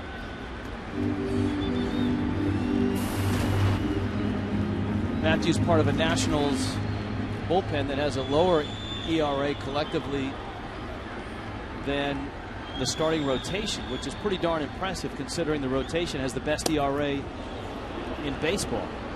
Good fastball there. Pretty good pitch for Stanton to hit. He just swung through it. Stanton 0 for 3 in his career against Matthews.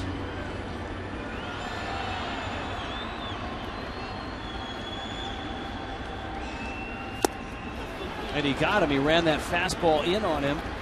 And Stanton goes down swinging, leaves Lee at first. But Miami on the board. And adding to it, it's 5-3 now, Nationals.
Seventh, 5-3.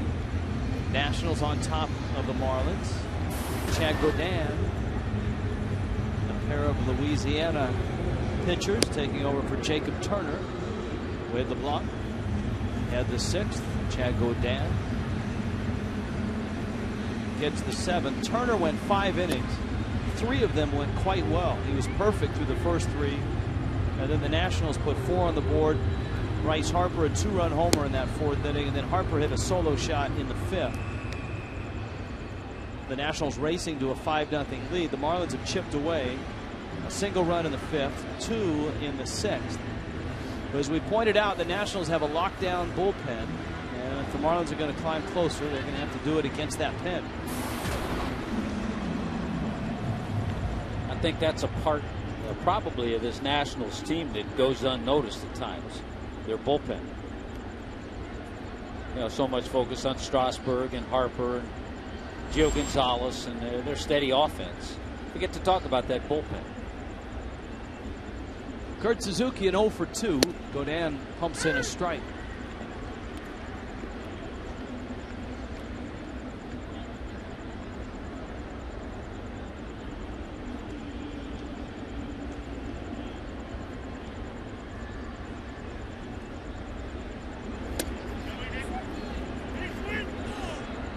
No swing, says C.B. Buckner.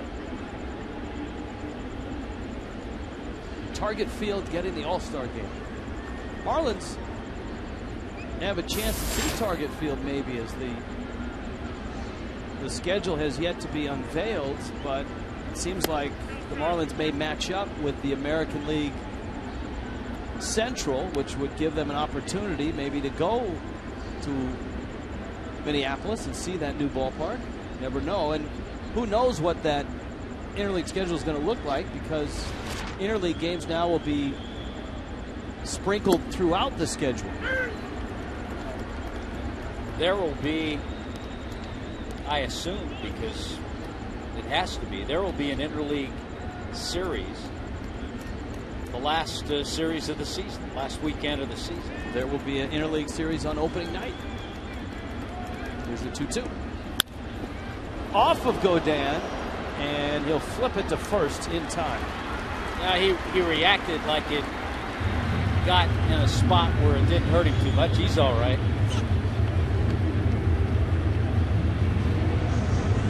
Now, just like the trainer had to come up to ice your knee. Yeah. The training staff is out to look at Gaudin. Well, I like the way it got him on the backside, I think, and then he just casually went over and didn't panic and made the play.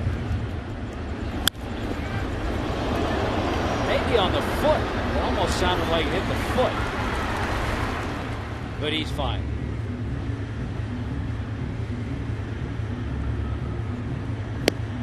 He'll take a few tosses, see how it feels. The Brewers are coming to town, and it's a 4-game series. It starts on Labor Day, and that's a day game, a matinee at 1:10. You can get the all-you-can-eat seats for just $24. Wednesday at 7:10 is an opening night canvas print courtesy of Pepsi. For tickets, go to Marlins.com. A reminder, Thursday, that finishes the homestand and finishes that 4-game set. That game is not on television.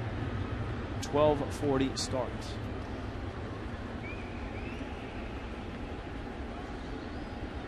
Here's Lombardozzi, who came in on the double switch, his first at bat. And then you got the top of the order, Worth, waiting around the corner.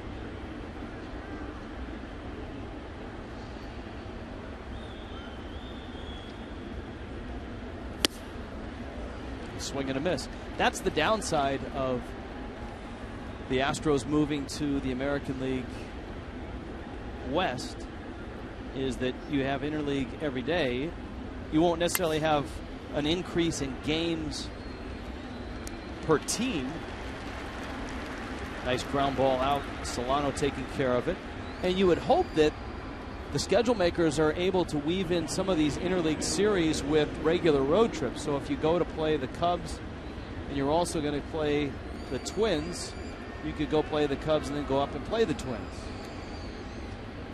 Or if you're, say, you're going to go play the Indians, you could do that when you go in to play the Reds. I guess it'd be too good to be true if you were going to go play the Cubs and then you had a series with the White Sox. That would be nice. Except everybody would burn out of their meal money. Meal money would take a big hit with the 6 days in Chicago. Yes.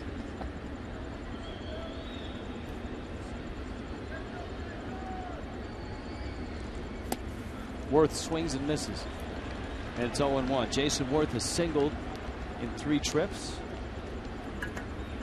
Marlins bullpen trying to hold it at 5-3 and give the bats a chance with 3 innings left. And Godin looks sharp, catches the outside corner. Well, LeBlanc did a good job in the 6th. Godin throwing well here in the 7th.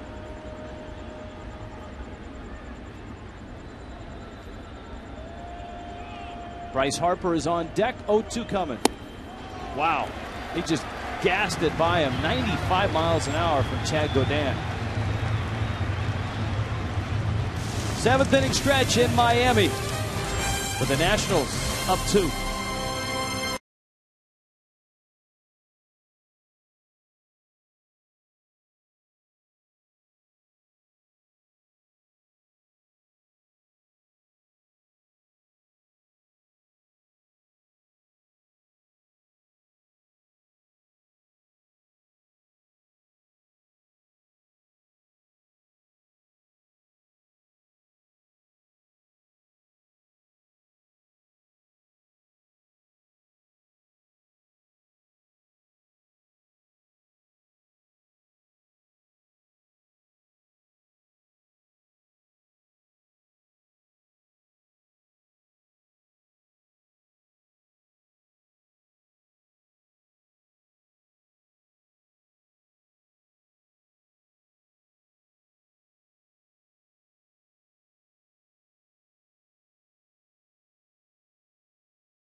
The Nationals had a 5-0 lead. Miami has scored in their last 2 half innings.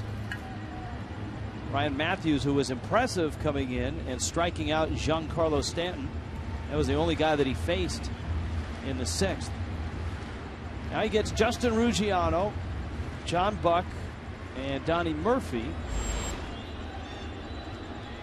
As Tommy Hutton pointed out, Ozzie doesn't have a whole lot of maneuverability in terms of right-handed, left-handed pinch hitting options. He has some left-handed bats, which in some ways also helps out Davey Johnson in the moves that he has to make with his bullpen. Right now, Davey Johnson is saying, all right, he has Dobbs and he has Kearns because he has to hold off on Brantley. Well, yeah, but I think there's a little bit of a difference there. Having Brantley as your other catcher is a pretty good left-handed stick, and I would think that it might move a manager to maybe gamble and pinch hit with a catcher. I know that's dangerous. Yeah, it is a little dangerous, and if you do that, you're going to do it very late in the game. Yes, agreed. But it does change the dynamics late in the game. Say if Clippard or Storen are in, and you've already used Dobbs, or you want to save Dobbs, or you need that left-handed bat. 3-1 coming to Ruggiano. And he pumps it into left field for a base hit. Ruggiano's first hit of the ball game.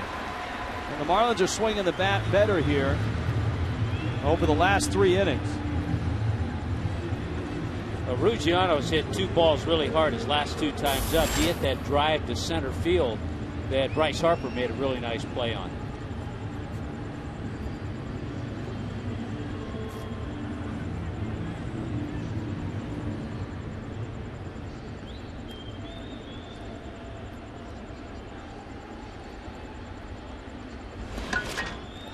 John Buck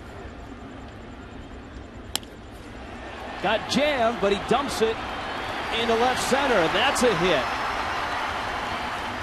Now you've got runners at first and second. Murphy is up. The pitcher spot is on deck. This was a good thing that John Buck got jammed a little. If he hits it well, it's probably run down by Harper. But he got jammed and it dropped in front of Bryce Harper in center field. In that bullpen, you've got Sean Burnett, Michael Gonzalez, Tom Gorzolani, all lefties. Dobbs is on deck.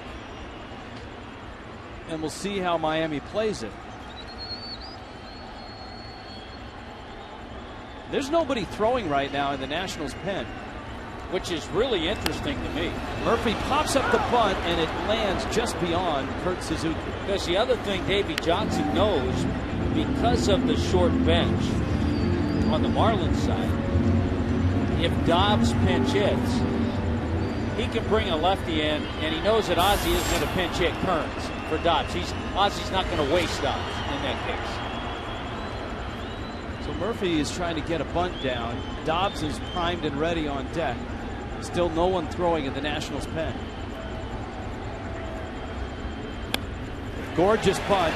Zimmerman makes the throw, and the runners advance, and now here comes Dobbs. Well, if you're Ozzie Guillen, you have exactly what you want. You're down a couple, you've got your best pinch hitter up, and runners at second and third. That's the scenario you play out in your head, and you hope it works out. So this is where a manager can do all he can do, and now it's up to the player. Greg Dobbs has had some great at-bats all year. As a pinch hitter this year, 9 for 33. Dobbs such a great situational hitter. 10 out of 11 times he's come up with a runner at third and less than 2 outs. Again, the major league average is just over 50%.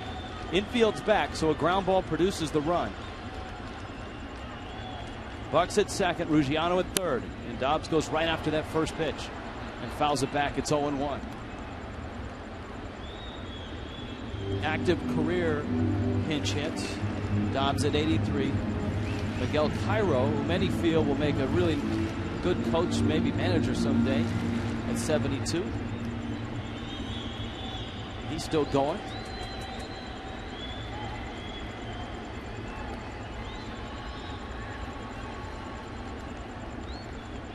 Matthews ready. His 0-1. Dobbs drives it to center field. Back goes Harper. There, makes the catch. Everybody tags, and only Ruggiano comes home. Buck holds second, and Dobbs has brought the Marlins within a run. Terrific at bat, a professional at bat. Greg Dobbs delivers again.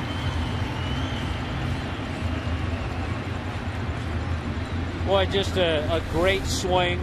Got something that he could lift, and he lifted it well. Line shot. I like the way John Buck went back to tag up at second base as well, but he knows the arm of Bryce Harper, and Harper came up with a bullet to third base. And here is Gorkys Hernandez, who is 0 for 3. He lined to center his last time up. Matthews has that unique stretch position where he puts that left elbow up.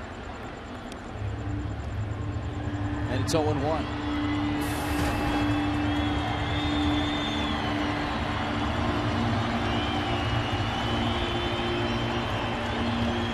Buck remains. He's at second.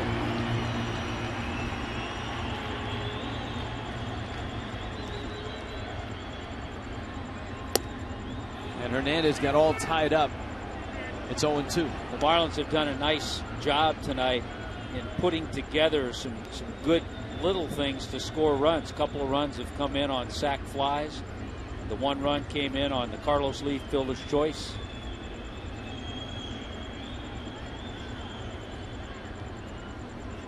(0-2) coming to Gorkys Hernandez.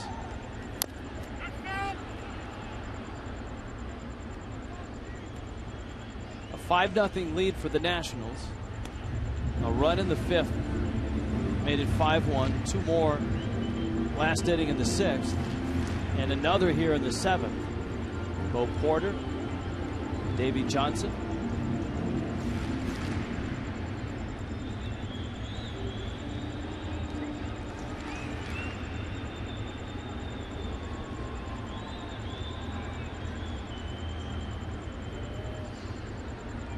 (0-2). Matthews just pumping in strikes.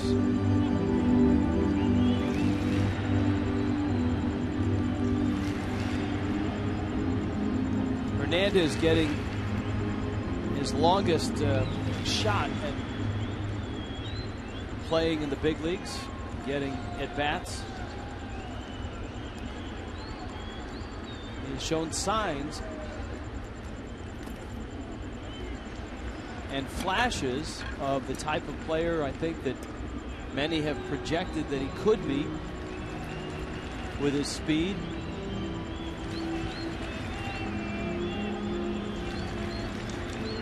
Very good defender, very good base runner.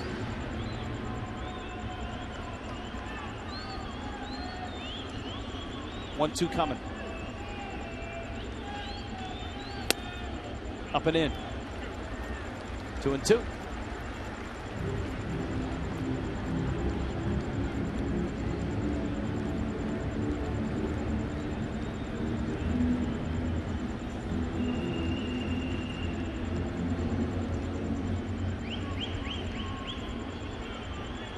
Tying runs at second, John Buck, and there's 2 outs here in the 7th.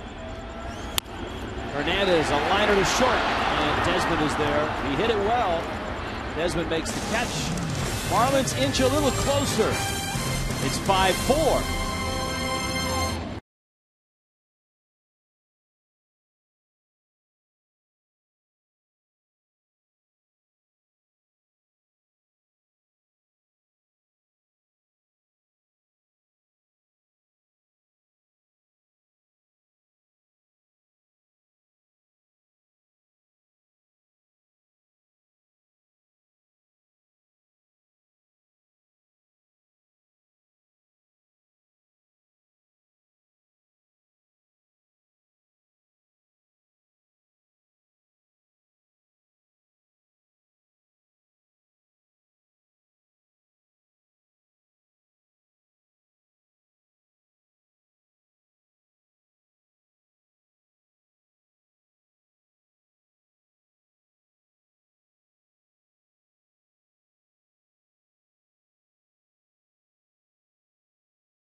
Miami. The Nationals streak to a 5-0 lead. Bryce Harper has been a focal point in this one. Remember, Jacob Turner started this ball game, and Turner was outstanding. In fact, this is Bryce Harper's first at bat against Turner. Boy, he made good pitches. Watch how he buries that slider down and in. He'd gotten ahead to Harper, got him to chase, but then the last AB tried the slider, missed with it. Fastball misses. Another fastball misses. Now all of a sudden it's 3-0. The 19-year-old gets the green light and hits his second home run of the game. He had hit a 2-run homer in the 4th, a solo shot in the 5th. Greg Dobbs going to stay in the ball game. Justin Ruggiano ends up over in center field. Mike Dunn comes in the game. So Dobbs in left. Gorkys Hernandez is out. Little tapper and a foul ball. Bill Miller, home plate umpire, let everybody know, too. We heard him all the way up here. Well, John Buck knows that Bryce Harper has hit a couple out of the park, so if he could get a quick out, he was trying to pounce on it.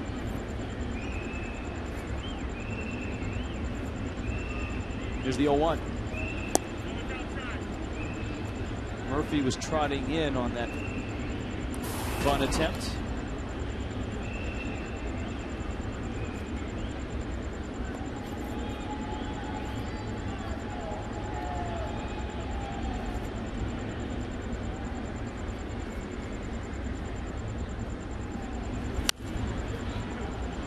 .96 miles an hour on the fastball from Dunn.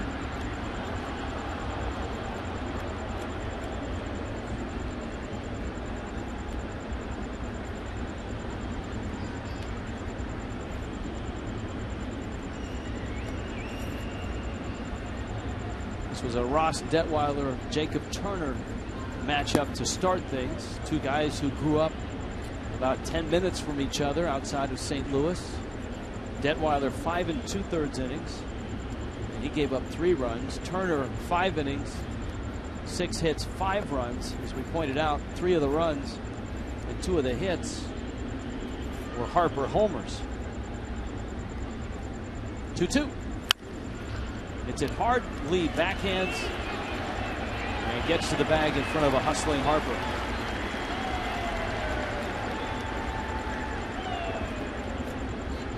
Friday's starters.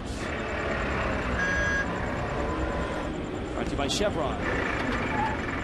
There's that guy, R.A. Dickey, a Cy Young Award candidate for sure. Just ask the Marlins. And Nathan Eovaldi gets the start for the Fish.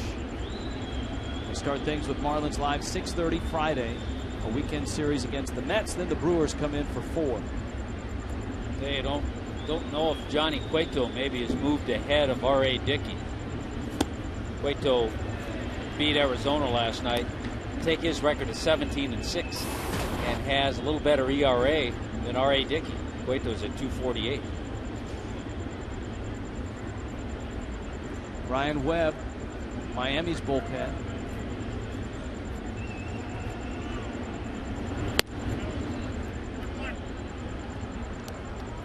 Zimmerman an 0 for 3. Sean Burnett from just up the road in Wellington, Florida.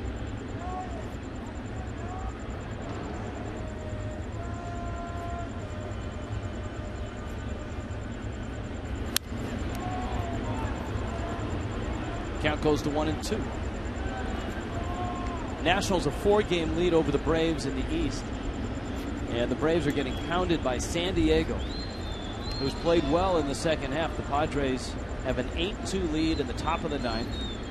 As we pointed out, the Padres are just 11 under, and they can move to 10 under if they can get the 3 outs in the top of the 9th. Zimmerman cranks it into right center field. Stanton closing in on it and can't get it. To the wall it goes. Zimmerman with a double. 29th double of the season for Ryan Zimmerman.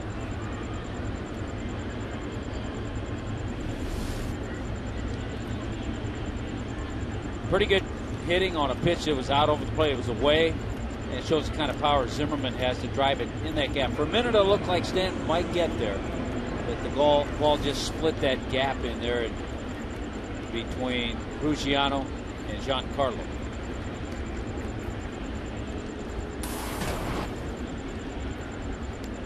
Here is Adam LaRoche.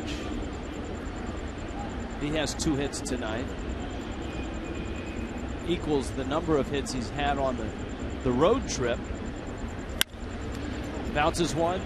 Solano's way. Donovan fires to first and gets the out. That's part of Solano's game we haven't talked enough about, is his defense. We certainly have liked the hitting streak and talked about his execution at the plate, but Solano's been very solid whether he's been at second base or third base.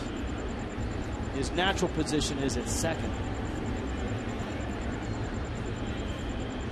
Solano's made just 2 errors this year. Dunn's coming out, Webb's coming in, with Michael Morse coming up. Got that? Good.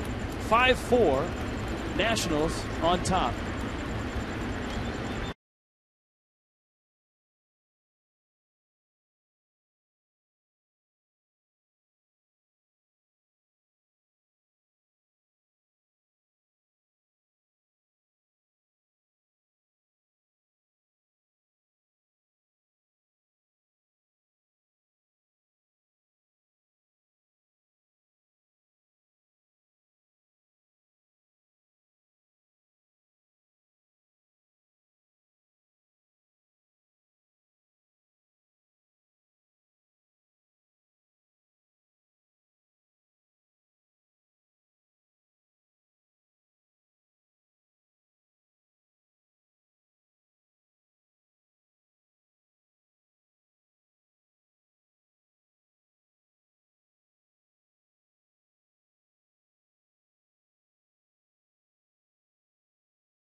Someone's fidgeting right now.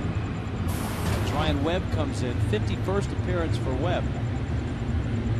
Hopefully no fidgeting from Ryan Webb as he has to go after Michael Morse here.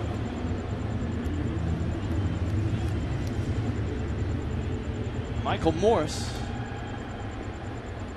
RBI triple in the 4th. He's bounced into a double play and struck out. And so Webb, with Ryan Zimmerman at third base. Line drive, base hit, right field. And Michael Morse drives in his 2nd run, and it's a big one. It stretches the lead back to 2 here in the 8th inning. You do all the things, you match up righties against righties, and Morse wins that battle.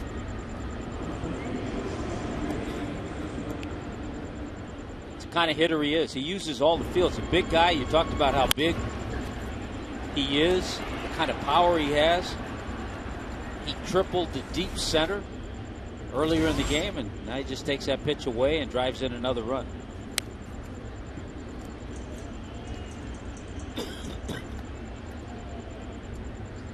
Desmond fouls it back to the screen. Ian Desmond has an RBI single. He's walked.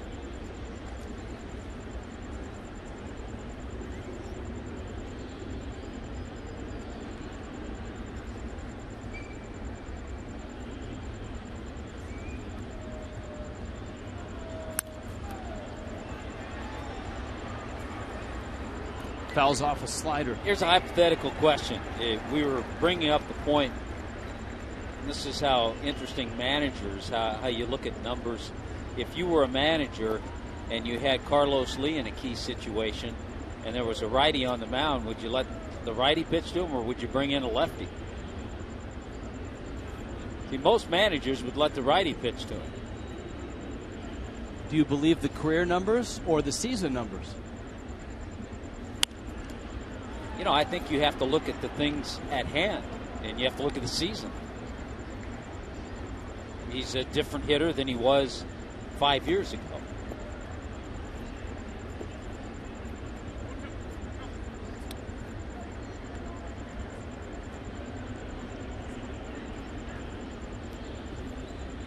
Ouch.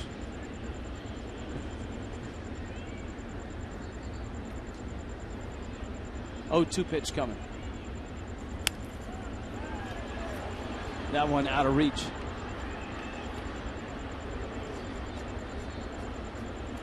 So 4 relievers behind Jacob Turner. The Nationals getting a run here in the 8th.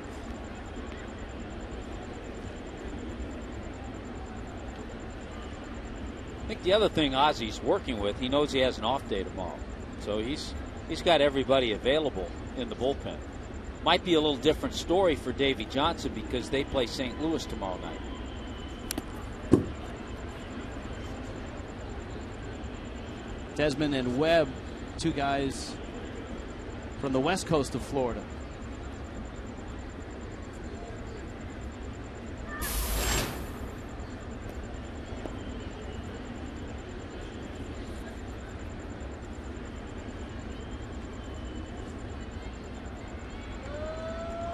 Webb out of Clearwater.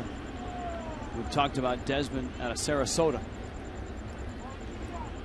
0-2. That's into left field. And so Desmond has 2 hits. Webb has come in and given up an RBI hit to Morse, followed by a single to Desmond. Enjoying your favorite ballpark food and drink has never been easier. Download the free MLB.com at the ballpark app for iPhone or Android phones. Select Marlins Park and place your order. You get a text message when your order is ready. Go to Marlins.com and download at the ballpark now. Going with a little bit of speed, Roger Bernardina pinch running for Morse, and of course Bernardina will stay in and go to the outfield. It'll be interesting if he'll keep him in left or if he'll move into center. Harper's done a terrific job in center. A lot of moving parts here. You've got Chad Tracy pinch hitting in the pitcher spot, which is 7th in the order now. Nationals at 1st and 2nd. High chopper. Solano on the outfield grass makes the play. Inning over, but the Nationals get an insurance run. And it's back to a 2-run lead.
in Miami.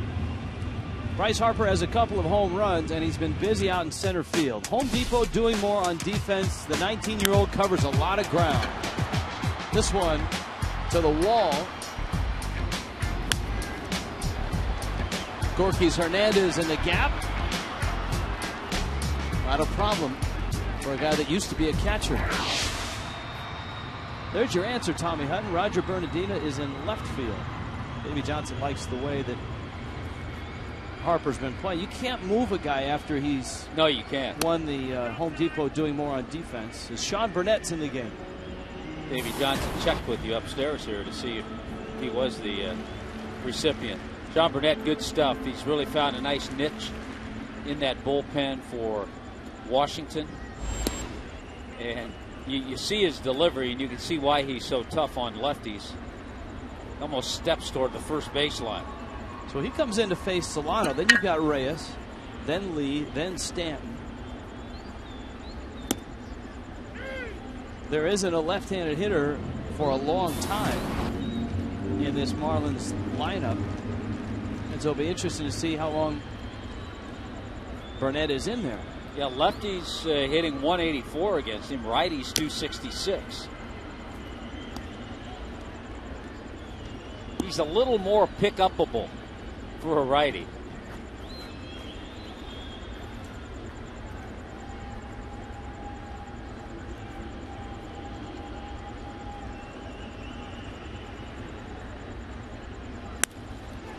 Up the middle into center field, Solano with a base hit. So Burnett, the lefty, comes in. The Marlins have a bunch of right-handed bats lined up. The Nationals bullpen is busy, and Solano just keeps on hitting. Well, with the nature of the game last night, with the Marlins blowing things out 9-0, there's Storen getting ready. Davey Johnson was able to rest his main guys in the ballgame last night. I'd like to point out that Solano is my pick to click. And I knew you were going to point that out. He's 3 for 4. Do we have an update on the pick to click standings? Remember that the crack staff had Donnie Murphy originally, and then switched to Harper after he homered twice. Yeah, you have to think that Davey Johnson is not going to leave Burnett in to pitch to both Carlos Lee and Giancarlo. Yeah, but there's that situation that now you were we'll just know. talking about. Now we'll know. Yes. We'll find out. Is a lefty against Lee this year is better than a righty against Lee this year? I'm glad I brought it up last inning. We'll find out now. At least we'll find out how Davey thinks on this. See, Tommy Hutton, a veteran television analyst, knows that you don't second guess, you first guess. Here's the 1-1. Little chopper off of Zimmerman's glove, and down the line it goes. Solano digging for third. They'll hold him there. Reyes stops at second.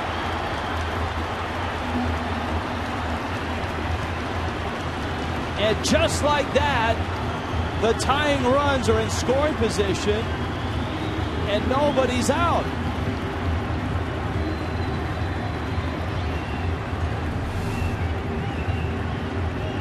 Boy, a double for Jose Reyes. A tricky hop gets by Zimmerman. He's playing way off the line. Solano was really coming around third well. Look at how far Joe Espada comes down the line. He's way down here. And put the stop sign on. Solano picked him up and stayed right at third base. Remember in L.A., I think there was a little confrontation. Ruggiano. I believe it was Ruggiano, yeah. And here's your answer. Davey Johnson would rather have the right-hander facing Lee than the lefty.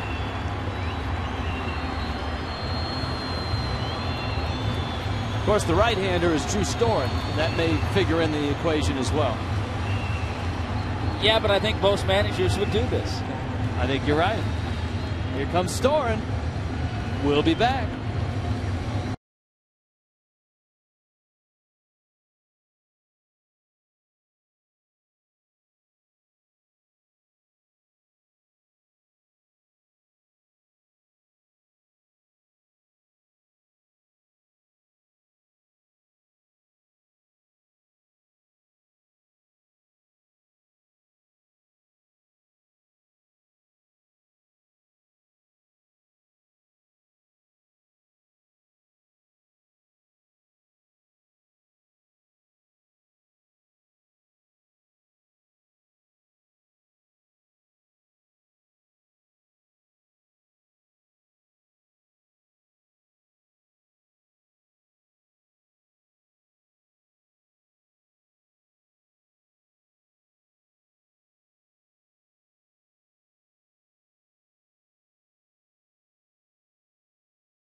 nobody out.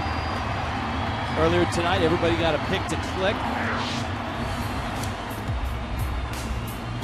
Look at the booth. Look at the booth strong. Look at the booth is strong tonight. Pay no attention to the crack staff who swapped their vote in the 5th inning when Bryce Harper had a couple of home runs. Now here's the decision that you talked about last half inning, and that is with Carlos Lee up there. Davey Johnson goes to a right-hander, a really good one, in Drew Storen. But Lee has been much better against righties this year than he has against lefties, contradicting his career numbers. Infield's back. Solano's at third. Reyes is at second. If Lee can just put it in play on the right side, he could get a 2-for-1. And you know I love that 2-for-1 in this situation. He did that, remember his last time up, almost did into the double play, but he was taking a shot at the hole because there was a runner at first. There was a nice hole open on the right side.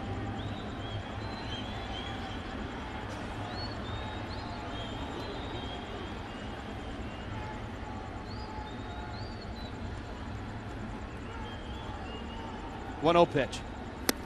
Lee swings and misses. Storen with an electric fastball and a terrific slider. 43 saves last year, but an injury early in the year took him out of that closer role. And it's worked so well with Tyler Clippard closing that they've kept Storen in the setup role and continue to close with Clippard. Clippard with 28 saves. Lee goes after a high fastball, and it's 1-2. Here are the numbers we talked about against lefties. Just 184, but against righties 312. Better against lefties in his career. Right now he's just trying to put a ball in play. Solano at third, Reyes at second, Storen thinking strikeout. Lee lines it to center field, charging is Harper, makes the catch. Solano coming, the throw is gorgeous. And Joe Espada brilliantly got right in the baseline, threw his hands up, and had Solano come home, would have tackled him. Wow, Lee hit a bolt, and Harper sent it right back to the plate. Boy, that's a shot by Carlos Lee, and you don't know how difficult this is as an outfielder. Come hard at a ball, pick that shot out of the air, and then a one-hop strike to the plate. Solano would have been out. There's a look at Espada. He gets in great position, and Solano picks him up right away. And the other runner that has to check on that is the runner at second base. Jose Reyes has to keep his eye on Solano. Now Stanton against Storen. Breaking ball, and Stanton pulls it foul. It's a great matchup.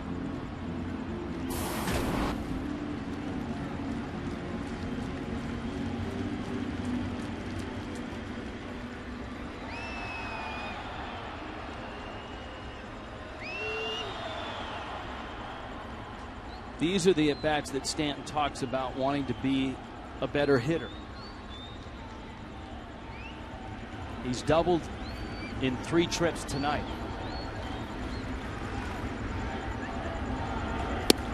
Now he's thrown him 2 breaking balls. Storen has a great fastball, and it's 0-2.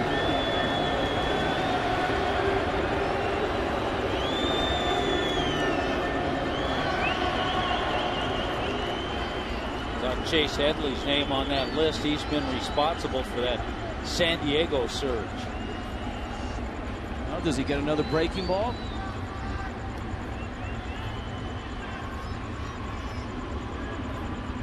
Oh, 2. Almost hit him.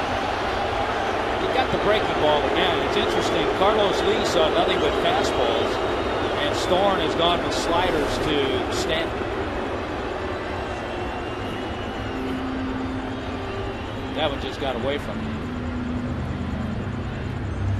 So the decision here, I mean, if you're Storen, if you throw a 95-mile-an-hour fastball in on his hands, you have a good chance to throw it by him. But if you miss with it, you got a couple of choices. I mean, he can go with that fastball and pound it in, which is the way he was pitched last time up when he struck out. Remember, Matthews struck him out. Or he can go slider away. 1-2 pitch.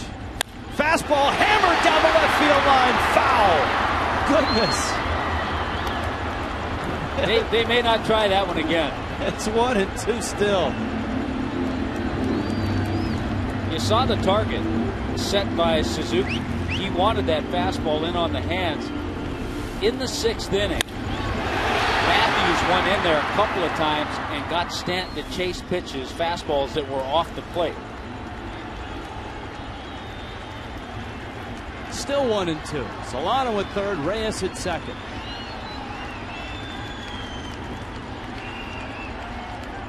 Storen again. Got him with the breaking ball. And so Drew Storen has 2 outs. Now here comes Ruggiano. These are those matchups, Rich, over the next few years we'll see a lot of. Guys like Storen, terrific young reliever, and certainly Stanton. Sometimes Storen will win, sometimes Stanton will get him. What turned into a great opportunity now is down to its last out with Ruggiano up, 2 outs. And he goes right after a breaking ball. It's 0-1.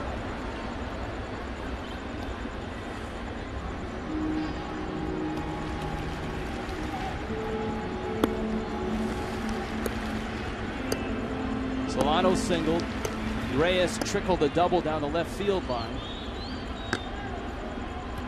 Lee hit one right on the button, but right at Harper, who was coming in and made a gorgeous throw, keeping Solano at third base.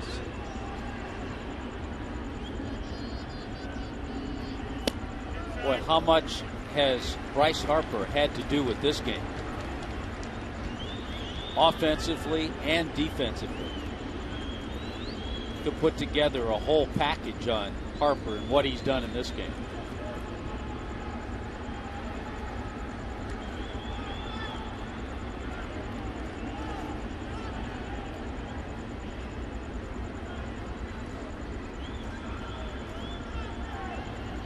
Here's the 1-1. He dots the corner with a fastball at 95. Now it's 1-2. Now you're seeing the kind of stuff that got Drew Storen 43 saves last year. Solano's been waiting at third for a while, and so has Reyes.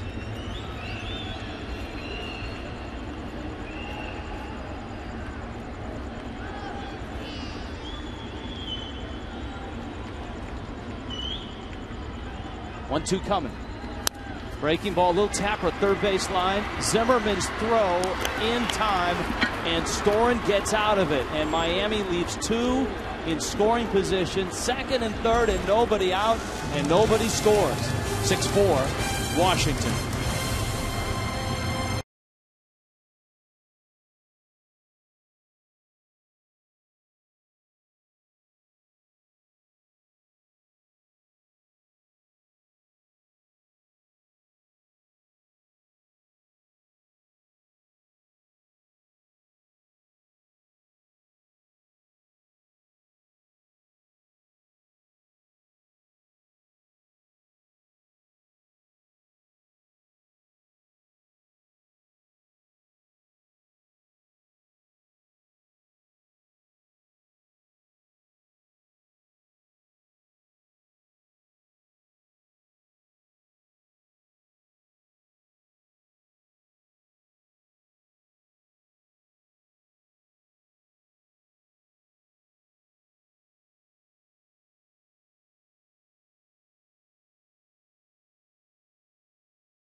Well, Rich, Giancarlo Stanton bobblehead night, and the museum has its newest entrant. Down that Marlins list, off to the right. Who's that guy with the... Oh, there he is. Giancarlo Stanton is in the museum now, so you can come and see him. The fans tonight, 15,000 of them, getting Stanton bobbleheads. And a terrific likeness. There's the Conine bobbleheads. He had two, one after that All-Star MVP award there on the left. And, of course, you can visit it right behind home plate on the promenade level. Well, Giancarlo had a big double in the 5th. He's had a couple of chances. Couldn't come through, though, in the 6th and the 8th. But a good comeback anyhow for the Marlins tonight, down 5-0 earlier in this game. Guys? All right, thank you, Craig. We'll see you on Marlins Live, presented by Checkers, which is coming up after the ball game. Heath Bell, who leads all Marlin relievers in appearances, 59 now for Bell. And he takes over.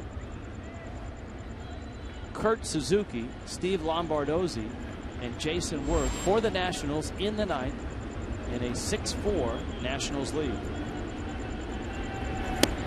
The Padres have taken care of the Braves 8-2.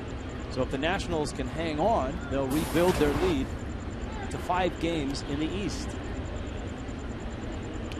The Pirates have shut out the Cardinals 5-0.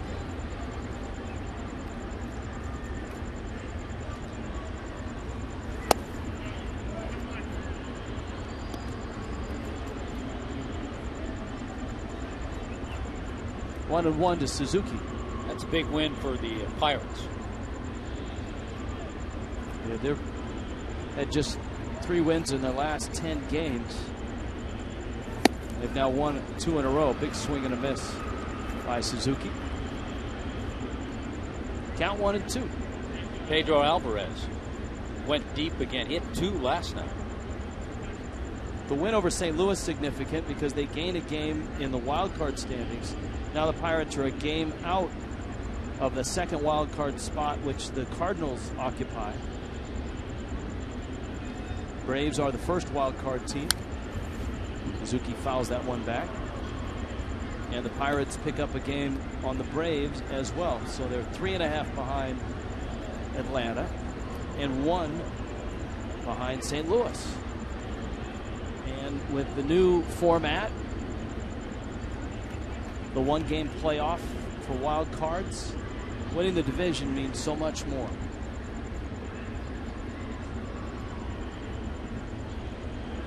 In years past, some wild card teams knew they were going to be in the postseason, were able to set their own rotation, much like a division winner.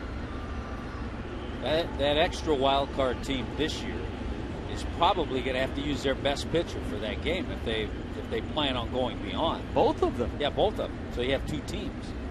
So the division winners sitting back saying, okay. As well, if you're the division winner who has the best record, and now remember the old rule, the wild card team couldn't play a team from its division. That's out the window. Now you really want to have the best record of division winners because you're going to get that wild card team who probably has used his best pitcher in that wild card game. But the weird oddity is that the first 2 games will be at the wild card home site.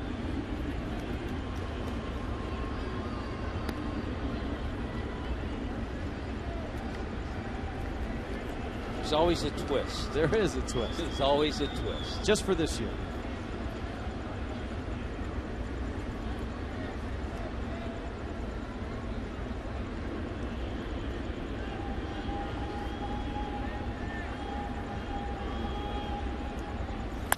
Bell's 3-2, smacked in the air to left field, then deep. Kurt Suzuki has hit it out.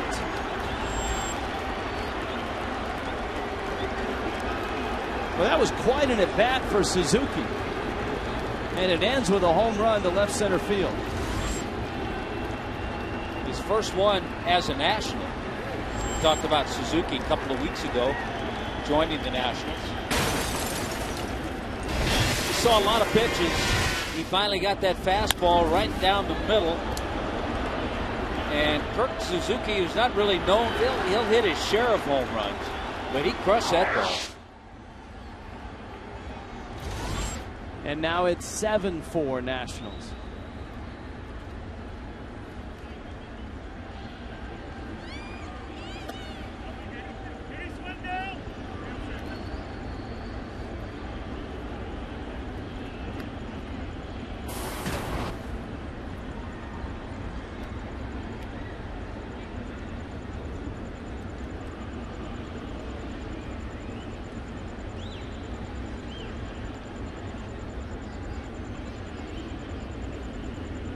Lombardozzi, his second at bat. Craig just did that hit on Giancarlo Stanton going into the Bobblehead Hall of Fame. I wonder if was Allison able to bring the Vin Scully bobblehead home with her? Oh, I don't know. I believe she does have it, because that needs to be in the Bobblehead Hall of Fame. And then someday, Rich, if you and I ever get, I think she may have brought Vin home. Yeah, if we ever get a bobblehead, maybe we can put it next to Vin Scully's. Yeah, right. The Rich and Tommy bobblehead. Yeah, right. I'm telling you, it's there someday. Would make a fine doorstop. Bookend.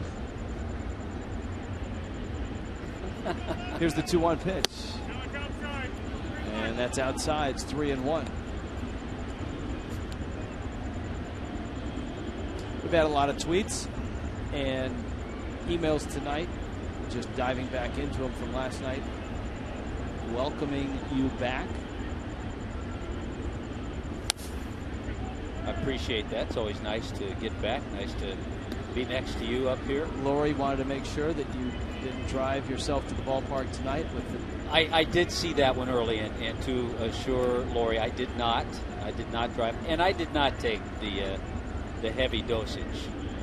No, Tylenol's it for me. You are old school. Yeah.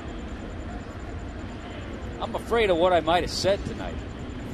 I'm bad enough on Tylenol.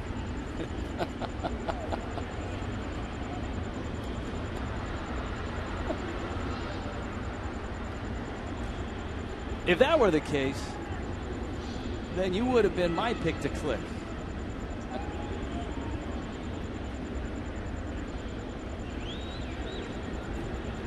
Well, 3-2 to Lombardozzi. The long at bat for Suzuki produced a home run. Lombardozzi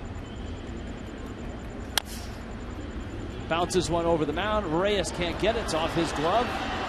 Rolls into shallow right. It's going to be an infield hit for Lombardozzi.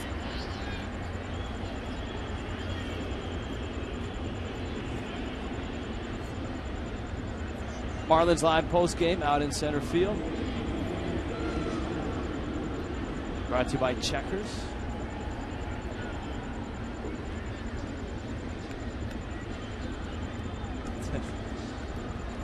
Craig calling his agent. Do I really have to go on?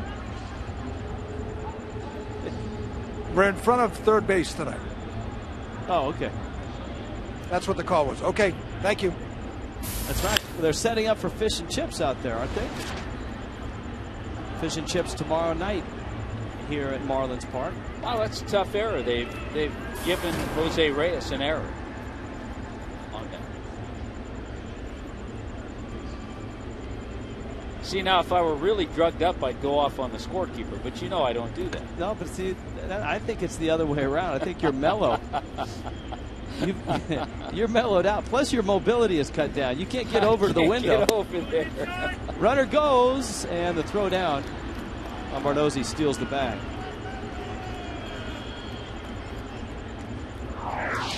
Fish and chips tomorrow night. You can register at marlins.com/fishandchips or contact the Marlins Foundation.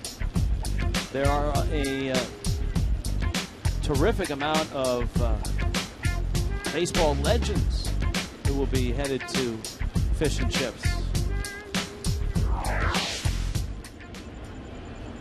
And so a big night, and that's one of the cool things about owning your own. past Marlins greats too, I believe. Owning your own ballpark, you can have events like Fish and Chips here at the ballpark.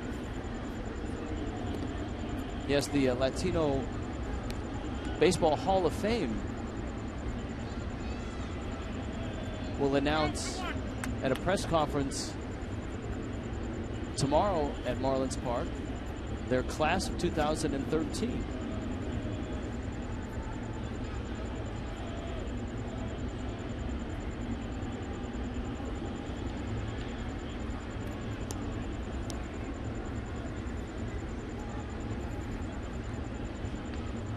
The legends include Felipe Alou, Manny Minoso, Tony Perez, Tony Fernandez. Tony Armas is going to be there. Roller Fowl. Senior or junior? Senior. If it was junior, he'd be pitching tonight against the Marlins because it's the Nationals/Expos.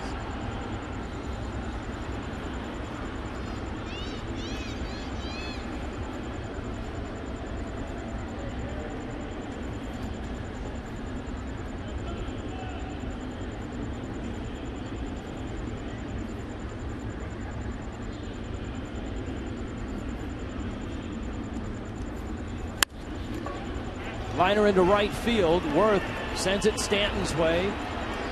Around third and scoring is Lombardozzi. And so this is a rough ninth inning for Heath Bell. Jason Worth, his second hit.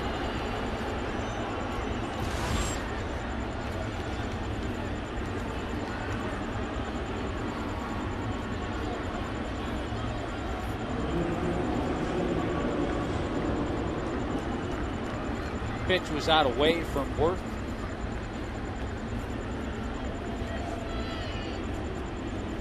Davey Johnson may keep him at the top of the order.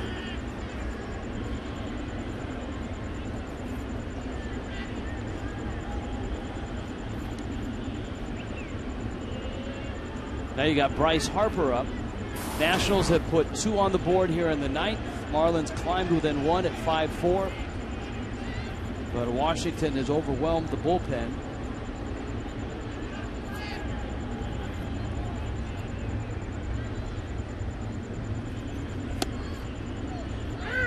In case you're wondering, the Nationals/Expos franchise has had many hitters hit 3 home runs in a game. But the last to do it as a National was Adam Dunn back in 2010.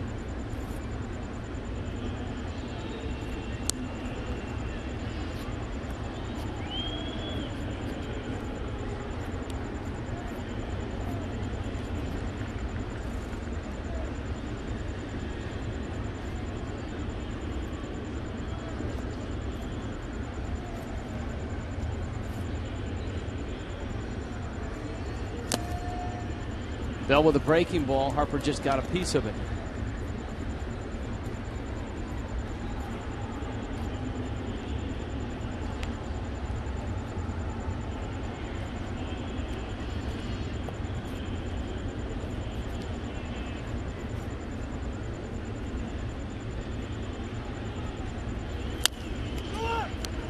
Lee has it, fires to short. Reyes' relay is in time for the double play.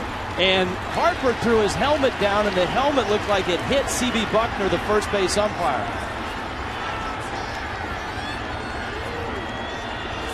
And he tossed him out of the ball game. Well, I have two opinions here. I'm not crazy about what Harper did, but it certainly was not intentional to throw at the umpire. It just bounced that way. Harper shouldn't do it, but he shouldn't be thrown out for the bad bounce. I'm sorry. You throw anything and it hits an umpire, you should be thrown out of the game. Yeah, hey, we've seen him flare up many times. This is a great double play, by the way. 3-6-3. Hit him right in the chest. You can't throw something and hit an umpire in the chest. I understand that. He didn't throw it at the umpire, though. He threw it down on the ground. If you threw a bat and it takes a funny hop and comes back and hits the umpire, are you out? It's a reaction. I can understand why he threw him out. Understood. I understand that. And you don't like to see a major leaguer do that. Actually, on that replay, it looked like it didn't hit him, but it zipped by him. But in the meantime, to get a speedy runner like that, 3.63, that's a good play by Carlos Lee. There you go. I think on that replay, I don't think it hit him after watching that second replay. So do you change your decision? Nope. Nope. It's close to him. It just went right in front of him. Yeah, it went in front of him. I think the reaction from the umpire is he's throwing his helmet, and the umpire is trying to read. I mean, if you're the umpire, you shouldn't have to read a guy's mind. Is he throwing his helmet because he's mad at the call, or is he throwing his helmet because he's mad he's out? Well, I think most people here know he's mad at himself for it to do a 3.63 double play. Understood.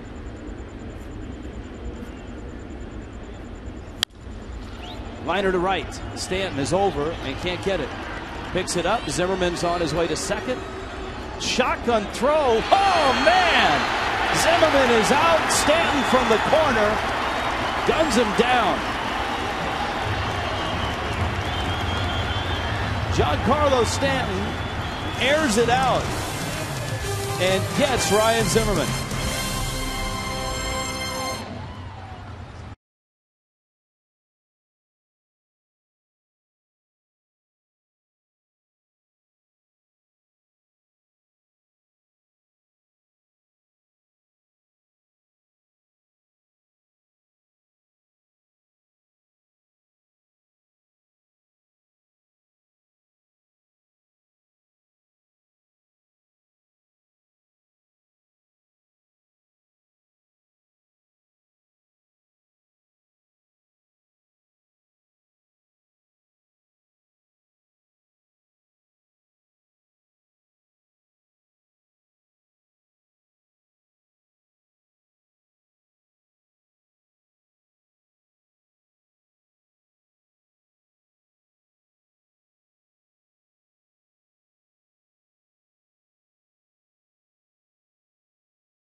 Baseball on Fox Sports Florida is brought to you by Kendall Toyota, West Kendall Toyota, bringing you tonight's Wednesday night showdown.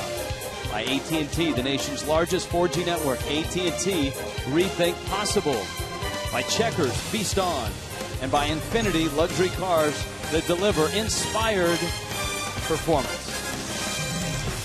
Little camera 12 for the kids. 8-4. Nationals on top. And Tyler Clipper was all warmed up, ready to come in, and even after the 2 insurance runs. Well, and a couple of other changes, too, with Harper being ejected. A new center fielder, Roger Bernardina, moves from left field into center. And Tyler Moore goes into play in left field. There's Bernardina. He moved over from left. And there's Moore.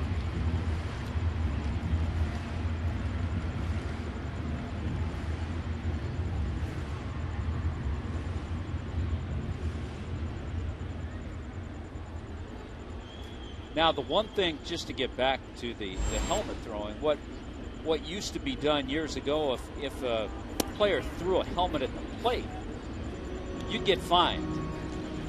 Okay, you'd get warned, you'd get fined, but you wouldn't get thrown out of the game. Yeah, you'd see the umpire pull out a little, like a little black book and write your name in it. Yeah, I'm sending this to the league office. That's right. Did you ever get fined in your major league career? No.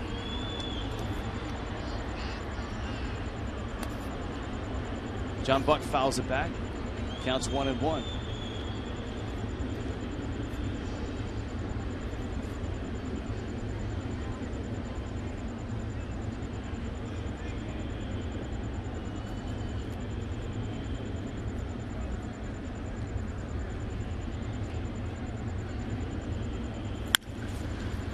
Bouncer out towards short. this is not a save situation here, but really, they should award a save to Drew Storen, who came in the 8th in a 2-run game with runners at 2nd and 3rd and nobody out, and didn't give up a run and got out of the inning. That's a good point. That's a point that a lot of people bring up about that. At times, and many times, the 8th inning is the more important inning. You might have the meat of the order coming up, as it was in this 8th inning. Which is the luxury that Davey Johnson has now. He's got Storen, who knows how to close games, has done it very successfully. And now he's got Clippard, who has morphed into that role. Clippard, an all-star. Well, you look at some of the past successful teams that have had back ends of the bullpen like that. You think about the Yankees when Mariano Rivera was working the 8th inning and John Wetland was closing. And back in the early 90s, the back-to-back years the Toronto Blue Jays won the World Series, they had a guy by the name of Dwayne Ward who had closer stuff, went on to be a closer, and Tom Henke was the closer. Think about the Angels World Championship. Troy Percival was the closer who seemed to throw 100 miles an hour, and then the guy that came up late in the season, K-Rod, and he was fabulous in the postseason. You had 2 guys with closer stuff there. That was amazing. K-Rod just qualified for postseason. Didn't pitch that much, and then had a tremendous postseason. Here's Dobbs now. Goes after a fastball, hits a high fly ball to the left. Bernardina and Moore, and it's Bernardina who makes the catch. And the Nationals get the game. This 2-game series is split right down the middle at a game apiece. And the Nationals bullpen is the difference in this one. And a lot of Bryce Harper with the glove and with the bat. Harper hit 2 home runs in this ball game. Our Warren Henry drive of the game, not the first one, a 2-run shot. This, the upper decker against Jacob Turner, that banged off the 6th row of seats up there on the home run porch. Our Kendall final box score presented by Kendall and West Kendall Toyota. 8 runs, 14 hits for the Nationals, 4 runs, 8 hits for Miami. Harper was terrific. He had some great plays out in center field as well. The Marlins, 5 left on base, 2 big ones in the 8th. And that's the ball game. Marlins Live, presented by Checkers, is next.